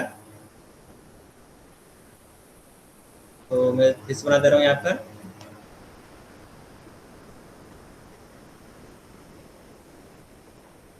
ठीक है। जहां जहां पर टच करेगा यहाँ पर इलेक्ट्रॉन फाइंडिंग प्रोबेबिलिटी क्या है, मिनिमम है। तो ये क्या होगा, नोड्स होगा। ये क्या दोनों, ये दोनों क्या है, नोड्स। यहाँ पर इलेक्ट्रॉन फाइंडिंग प्रोबेबिलिटी जो साइन स्क्वायर है, साइन स्क्वायर का क्या है यहाँ पर 0 है ना। तो जहां जहां पर टच किया वो क्या होगा, 0, ठीक है।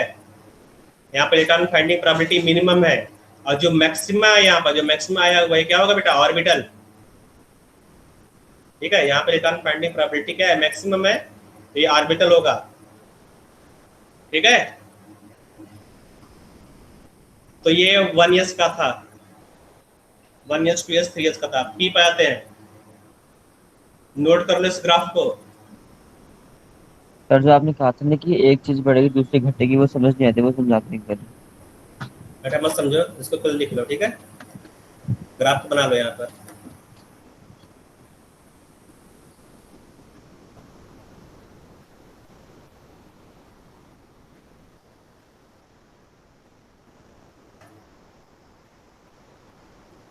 ग्राफ बना लिया, yes sir. Sai 1s, Sai 2s, Sai 3s, सब तीनों ग्राफ बना लो। आगे चलो यहाँ पर, आगे हम लोग पढ़ेंगे यहाँ पर 2p का, ठीक है।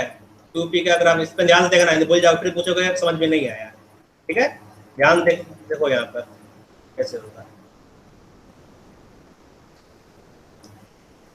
चीजें डिफिकल्ट है, आसानी से समझ में नहीं आएगा। Schrodinger wave equation, Schrodinger wave equation ऐसा है, किसी ने इसको श्रोडिंगर नहीं सॉल्व किया, श्रोडिंगर के बाद किसी ने सॉल्व इसको नहीं किया, ठीक है। इसी के रास्ते चला आ रहा श्रोडिंगर का, किसी दूसरे एटम के लिए बनाया भी नहीं गया श्रोडिंगर वेव इक्वेशन, केवल हाइड्रोजन एटम के लिए ही सॉल्व हो पाया अब तक, ठीक है। किसी दूसरे एटम के लिए सॉल्व नहीं हो पाया।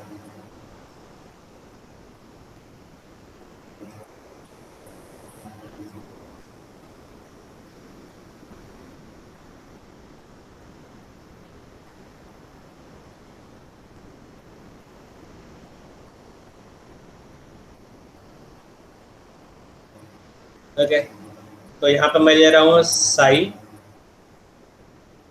2 1, ठीक है, साई 2 1 वर्सेस आर। अब बताओ ये कौन सा ऑर्बिटल है? साई 2 1 कौन सा ऑर्बिटल है? 2p 2p ऑर्बिटल है ना? इसका मतलब इसको क्या लिख सकते हो? साई 2p भी लिख सकते हो, ठीक है, p ऑर्बिटल। याद रखो केवल जो s ऑर्बिटल वही ऊपर स्टार्ट होगा, बाकी जितने भी ऑर्बिटल है, चाहे p ऑर्बिटल हो, चाहे d ऑर्बिटल हो, चाहे f ऑर्बिटल हो, सब नीचे से स्टार्ट होगा, नीचे से, यहाँ से, ठीक है, नीचे स्टार्ट होगा, यहाँ पे ऊपर जाएगा, इनफिनिटी टच करेगा, प्लस साई 2 2, साई 2 2 मतलब क्या हुआ? साई 2 2D ये साइन, ये 2D हो जाएगा, ये 2D हो जाएगा, ये पॉसिबल नहीं है, ये मैं 3 2 कर दे रहा हूँ, ठीक है, एक मिनट, मैं यहाँ सही 3 2 कर दे रहा हूँ, है ना, 3 2।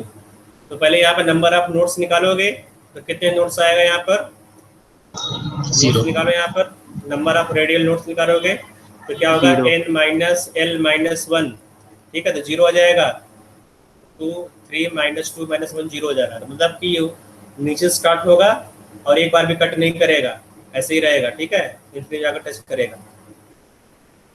तीसरा मैं ऐसे रफली बना दे रहा हूँ, साई 5 5 0, चलो 5 0 का ग्राफ में बनाना है, साई 5 0। अब यहाँ पे कितना आएगा बेटा, किस तरह से बनेगा 5 0 का?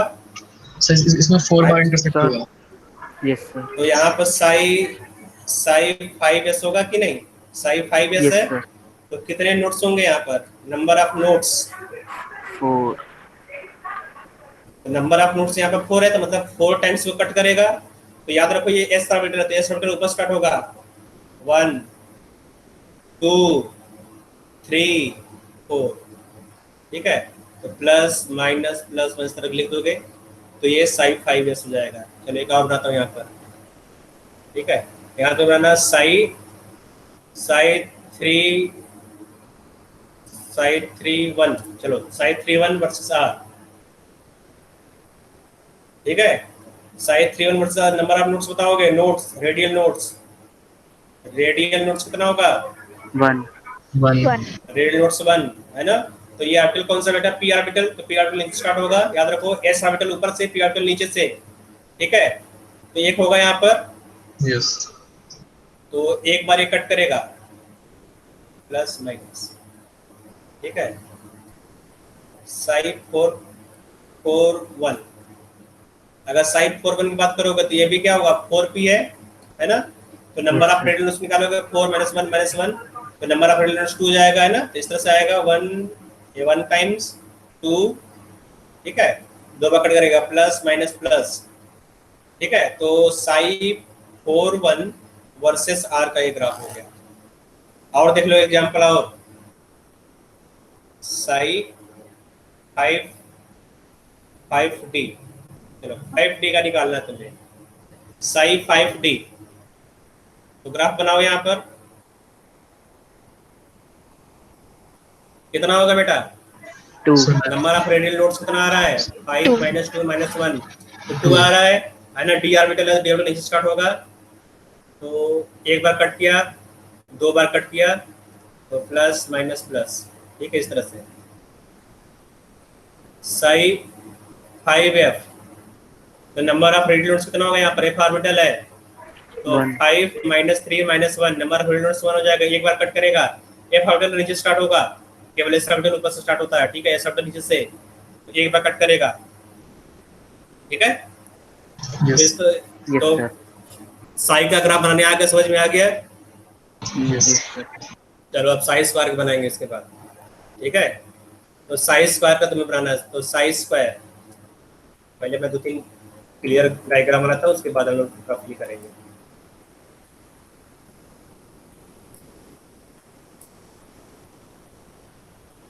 क्या हमें पूछेगा, बनाने आना चाहिए, ये सब जो टेस्ट होगा 4th नाइल टेस्ट में आएगा पूरा। तो ये हो जाएगा साई स्क्वायर, यहाँ पे मैं ले रहा हूँ Sai square 2p versus r, ठीक है, तो 2p ऑर्बिटल है, तो 2p ऑर्बिटल, तो नंबर ऑफ रेडियल नोड्स यहाँ पर 0 होगा।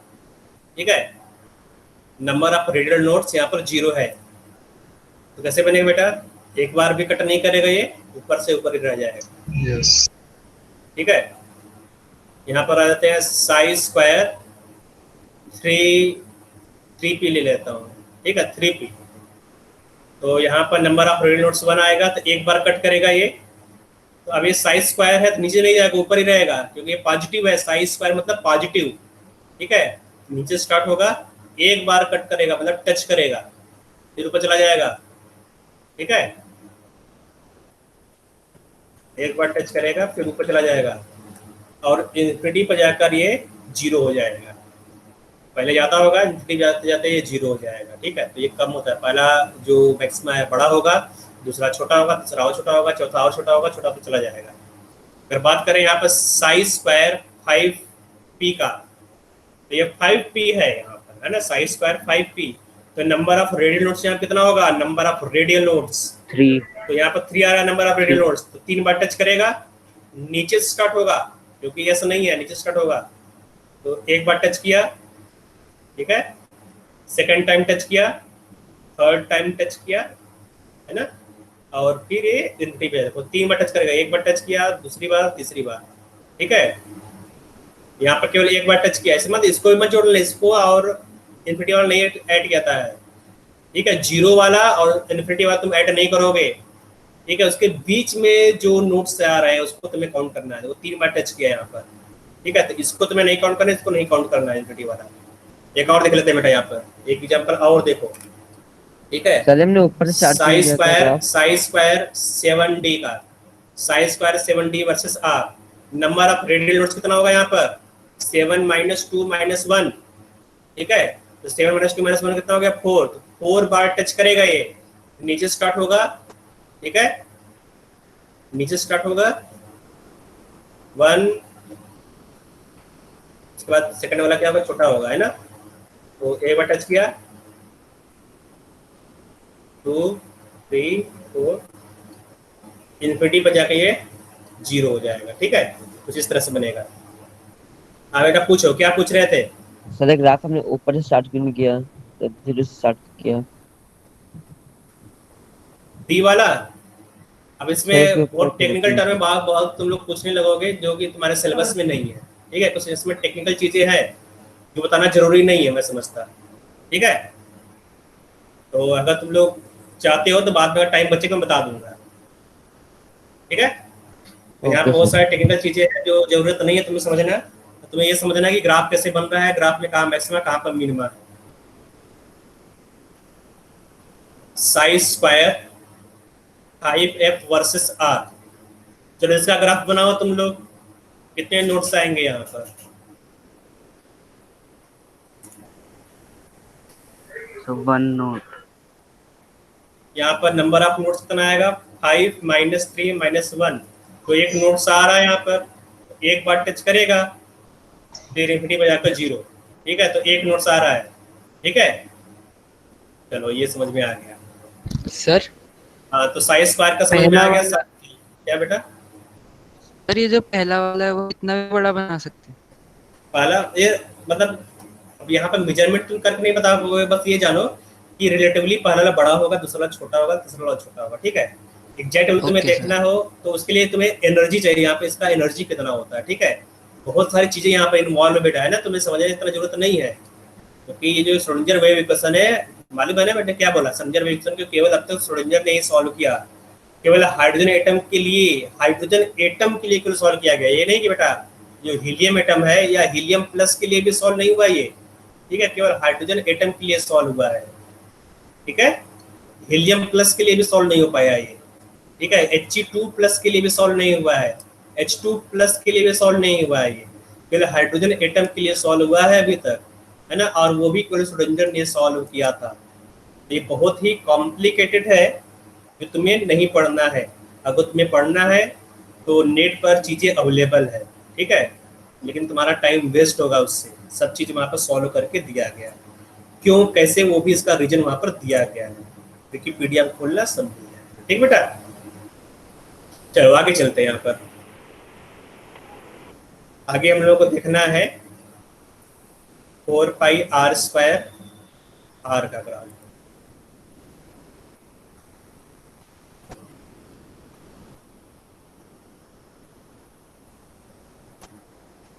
तो यहाँ पर है 4πr² Sai square 3p versus R. तो 3p नंबर ऑफ नोड्स कितने होंगे यहाँ पर, रेडियल नोड्स कितना होगा यहाँ पर बताओ। 7 एक रेडियल नोड मतलब एक बार टच करेगा, ठीक है। बस यहाँ पे याद रखना है, बिल्कुल इसी तरह से बनेगा जो साई स्क्वायर का ग्राफ उस तरह से बनेगा, ये वाला जिस तरह साई स्क्वायर का ग्राफ है उस तरह से ये वाला बनेगा। बस याद रखो कि यहाँ पर जो नोड्स है वो बढ़ता चला जाएगा, पहला छोटा दूसरा बड़ा तीसरा और बड़ा होता चला जाएगा, ठीक है। तो 3p है तो एक बार टच करेगा, इस तरह से एक बार टच किया, फिर इंफिनिटी पर। तो 4πr² साई स्क्वायर 5d का बनाना है, 5d वर्सेस आर। कितने नोट्स होंगे यहाँ पर, 2 नोट्स होगा, मतलब 2 बार टच करेगा, छोटा बड़ा, ठीक है। इंफिनिटी बार टच करेगा, एक बार यहाँ टच किया, एक बार यहाँ टच किया। 4πr² साई स्क्वायर 6f ये है नंबर ऑफ रेडियल नोड, 6 - 3 - 1 2 हो जाएगा। बिल्कुल इस तरह से ग्राफ बनेगा, 2 बार टच करेगा, एक बार टच किया, दूसरी बार टच किया, तीसरी बार इंफिनिटी जाकर टच करेगा, ठीक है। तो समझ में आ गया ग्राफ तीनों। चलो अब तीनों का मतलब समझ लेते हैं, तीनों ग्राफ का मतलब क्या होता है। चलो यहाँ देखो बेटा, जो साई होता है, साई क्या है, वेव फंक्शन, वेव फंक्शन ये है, ठीक है। तो जो तुमने फर्स्ट करो ड्रॉ किया, यहाँ पे जो फर्स्ट वाला करो तुमने ड्रॉ किया, वो क्या है, ट्रेजेक्टरी ऑफ इलेक्ट्रॉन के, इलेक्ट्रॉन किस तरह से न्यूक्लियस से दूर जा रहा है, ठीक है। यहाँ पे दूर जा रहा है तो यहाँ पे कम इस तरह से प्लस माइनस जो जा रहा है यहाँ पे, तो इलेक्ट्रॉन का ट्रेजेक्टरी है, ठीक है। लेकिन अगर तुमने साई स्क्वायर का ग्राफ प्लॉट किया तो साई स्क्वायर क्या बेटा, electron finding probability, electron finding probability, ठीक है। तो इलेक्ट्रॉन फाइंडिंग प्रोबेबिलिटी क्या है, साई स्क्वायर। तो जो सेकंड है ना, ये क्या रिप्रेजेंट कर बेटा, इलेक्ट्रॉन फाइंडिंग प्रोबेबिलिटी। तो अब यहाँ देखो, न्यूक्लियस के पास रहोगे तो इलेक्ट्रॉन फाइंडिंग प्रोबेबिलिटी बेटा ज्यादा रहेगा, है ना। जैसे तो न्यूक्लियस दूर जाओगे इलेक्ट्रॉन फाइंडिंग प्रोबेबिलिटी धीमे धीमे कम होता चला जाएगा और लास्ट में 0 हो जाएगा। न्यूक्लियस से इन्फिनिटी मतलब न्यूक्लियस से इनफाइनाइट डिस्टेंस पर, तो न्यूक्लियस से इनफाइनाइट डिस्टेंस पर इलेक्ट्रॉन मिलेगा तुम्हें, नहीं मिलेगा, तो इलेक्ट्रॉन फाइंडिंग प्रोबेबिलिटी 0 हो जाएगा, साई स्क्वायर का वैल्यू 0 हो जाएगा, ठीक है। न्यूक्लियस के अंदर क्या इलेक्ट्रॉन रहेगा, न्यूक्लियस के अंदर नहीं रहेगा, न्यूक्लियस के अंदर इलेक्ट्रॉन नहीं होता है, न्यूक्लियस के बाहर इलेक्ट्रॉन होता है, तो न्यूक्लियस के अंदर भी इलेक्ट्रॉन फाइंडिंग प्रोबेबिलिटी क्या है, मिनिमम 0 है, ठीक है। चलो तो साई स्क्वायर मतलब समझ में आ गया। सर, हाँ बोलो। सर बच्चों के लिए मेरे को अनाउंस करना था। अच्छा ठीक है, बोलिए। मैं कर देता हूँ सर। बेटा आप लोगों को जो चैट बॉक्स है उसमें आप चेक करेंगे, आपका सिलेबस मैंने डाल दिया है जो कि आपका मंडे को टेस्ट होगा। तो ई काइट पोर्टल पे ही आपका ये टेस्ट होगा अवेलेबल। तो इसमें 6 से 10 की टाइमिंग दी गई है। तो आप अपना ये, या तो आप इसका स्क्रीनशॉट लेके रख लीजिएगा या इसे नोट डाउन कर लीजिएगा। Okay sir. Okay sir. Thank you sir. Sir मेरे पास नहीं आया है अभी, मैंने अभी ज्वाइन किया था। चेक करो। ये देखो, ये मैंने यहाँ पे लगा दिया है, देख लो, नोट कर लो। हाँ जी सर, आपने लगा दिया sir. Thank you sir. Sir नहीं आया है। बेटा यहाँ देखो, स्क्रीन पर देखो, मेरे स्क्रीन पर, स्क्रीन पर देखो, Yes, स्क्रीन दिख रहा है, इसके मैं थोड़ा Yes, जूम sir. कर दे रहा हूँ, ये देखो, इसको इसका स्क्रीनशॉट ले लो, ठीक है। Okay sir. ले लिया स्क्रीनशॉट, आगे बढ़ो। चलो आगे तो आ जाते हैं बेटा, psi square 4πr² Sai square पर, 4πr² साई स्क्वायर, ठीक है। इसका मतलब क्या होता है, इसका मतलब होता है इलेक्ट्रॉन फाइंडिंग प्रोबेबिलिटी डिस्ट्रीब्यूशन, या फिर इसको डिस्ट्रीब्यूशन फंक्शन बोलते हैं, ठीक है। प्रोबेबिलिटी डिस्ट्रीब्यूशन फंक्शन,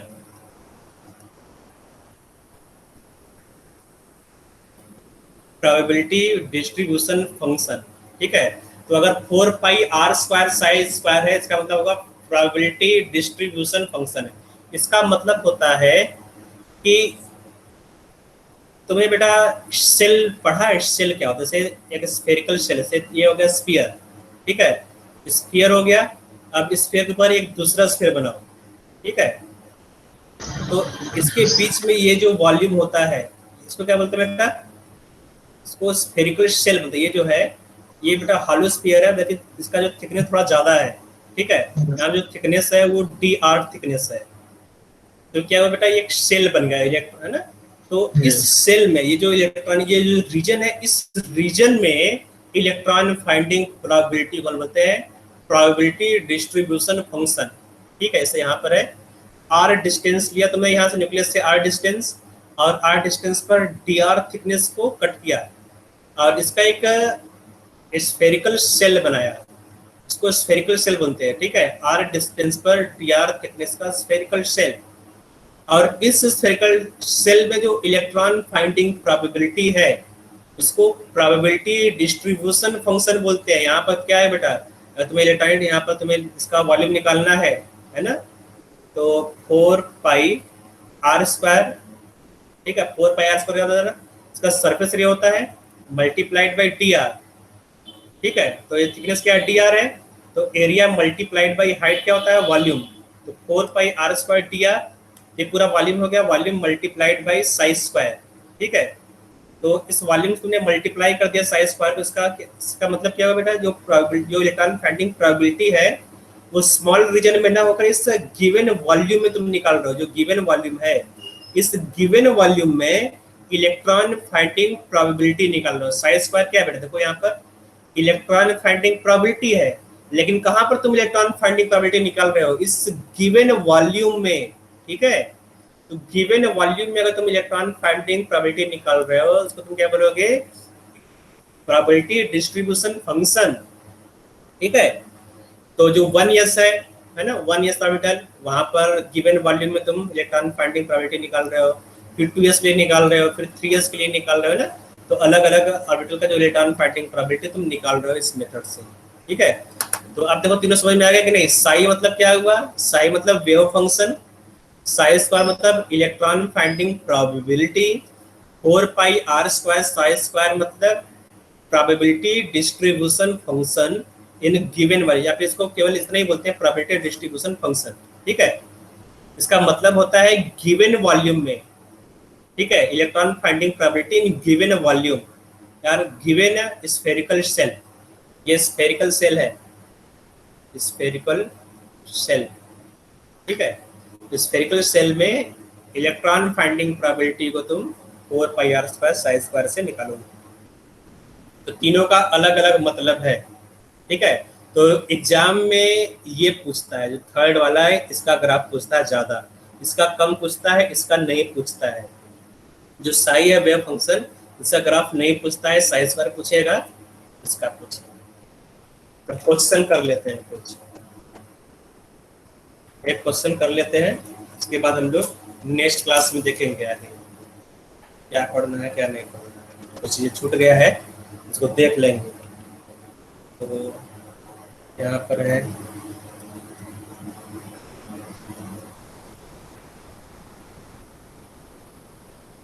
तो ये वाला ग्राफ देखो, 4 pi r square, capital r square मतलब साइज स्क्वायर, कहीं कहीं पर साई लिखा था, कहीं कहीं पर कैपिटल आर लिखा था, ठीक है। कंफ्यूज मत होना कि यहाँ पर आर लिख दिया गया, यहाँ पर गामा लिख दिया गया। तो ये आर है, ये आर है, बस ये देखो कि एक्सिस कौन सा है, वाई है या फिर एक्स एक्सिस है, ठीक है। तो यहाँ क्या लिखा गया, which of the following graph represent the radial charge density, radial charge density of 3d electron, ठीक है। जो इलेक्ट्रॉन फाइंडिंग प्रोबेबिलिटी है उसको चार्ज, रेडियल चार्ज डेंसिटी भी बोलते हैं बेटा, जिनको यहाँ पर 4 पाई आर स्क्वायर दिया हुआ है, कंफ्यूज मत होना, ठीक है। तो रेडियल चार्ज डेंसिटी भी लिखा रहता है, तो मैं इसको भी मैं यहाँ पर लिख दे रहा हूँ। तो ये क्या है बेटा, रेडियल चार्ज डेंसिटी, ठीक है। तो रेडियल चार्ज डेंसिटी जिसको बोलते हैं, रेडियल चार्ज डेंसिटी, ठीक है। तो प्रोबेबिलिटी डिस्ट्रीब्यूशन फंक्शन रेडियल, इसका जो है उसका मीनिंग है रेडियल चार्ज डेंसिटी। तो समझ में आ गया कौन सा ग्राफ होगा? यस सर, जो फर्स्ट 3D है, 3D डी मतलब नीचे स्टार्ट होगा, नंबर ऑफ नोट्स निकालोगे, नंबर ऑफ नोट्स केवल एक है ना, यहाँ पर नंबर ऑफ नोट्स 0 होगा, 0 एक बार भी कट नहीं करना, टच नहीं करना चाहिए, तो इस इन सब में टच कर रहा है तो ये सब नहीं होगा, ये होगा, तो फर्स्ट वाला होगा तुम्हारा आंसर। ठीक है, कितना आसान देखो है। यस हाँ, तो पढ़ के जाओगे तो आसान लगेगा, ये तो घूमते रह जाओगे, इतना तुम ग्राफ याद नहीं कर पाओगे। ठीक है, तो यहाँ पर ट्रिक इस्तेमाल करना है। तो नेक्स्ट क्वेश्चन देखते हैं यहाँ पर।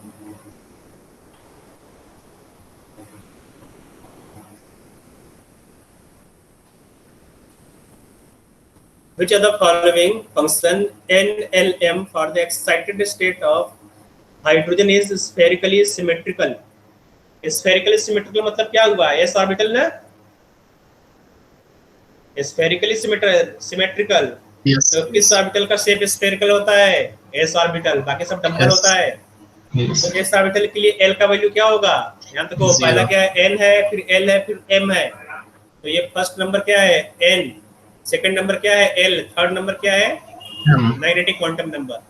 तो यहाँ पर तुम्हें L वैल्यू देखना है, L वैल्यू कहाँ पर 0 है? केवल एक में ही L वैल्यू 0 है, यहाँ पर थर्ड में। यस ठीक है, तो आंसर हो जाएगा 3। इसी तरह आसान सा क्वेश्चन पूछेगा, मालूम होना चाहिए तुम लोगों को।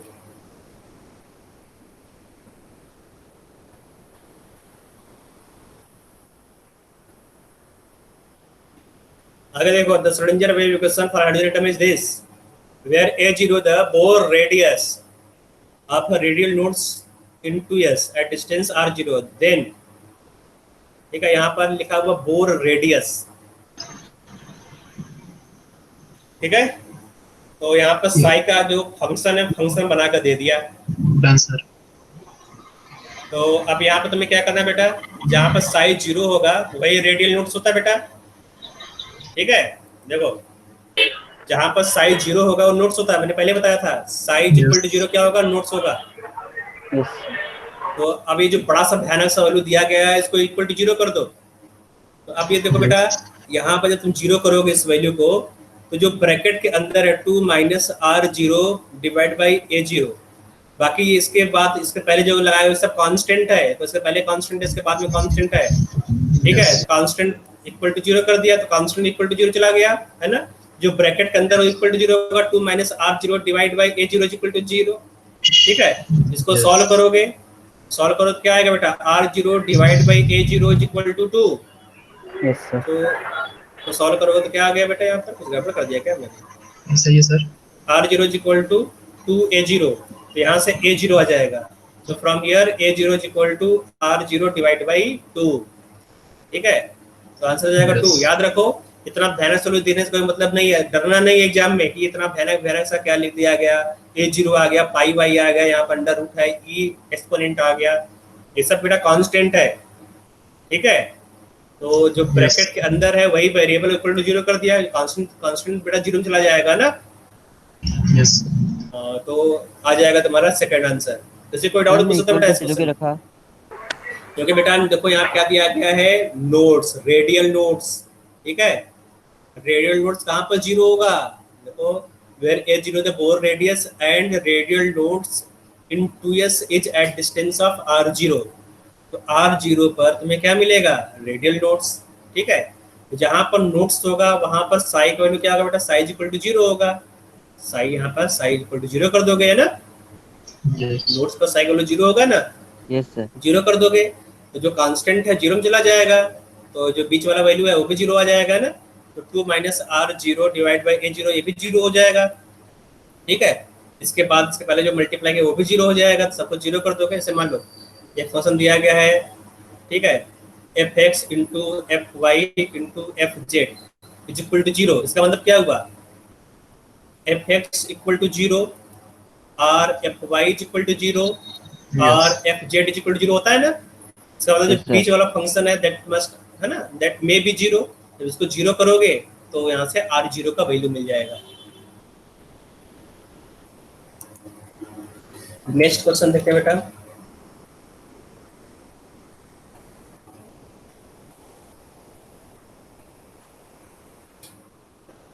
रिपीट हो गया क्वेश्चन। ठीक है, तो ठीक बेटा, तो नेक्स्ट क्लास में मिलते हैं। नेक्स्ट क्लास में जो बचा कुचा है उसको कंप्लीट किया जाएगा, ठीक है। Okay sir. और इसके बाद जो नेक्स्ट चैप्टर स्टार्ट होगा chemical bonding. Okay sir. Good evening. जिसका भी छूटा था बेटा, जिसने मिस किया था वो वीडियो लेक्चर देख लेना बाद में। Good sir evening sir. हाँ बोलो। सर ब्लैक बॉडी क्या होता है? ब्लैक बॉडी देखो क्या होता है कि ऐसा कोई सब्सटेंस जिसके ऊपर जितना एनर्जी फॉलो पूरा पूरा एनर्जी एब्जॉर्ब कर ले, ठीक है, और एब्जॉर्ब करने के बाद पूरा पूरा एनर्जी रिलीज कर दे, उसको ब्लैक बॉडी बोलते हैं, ठीक है।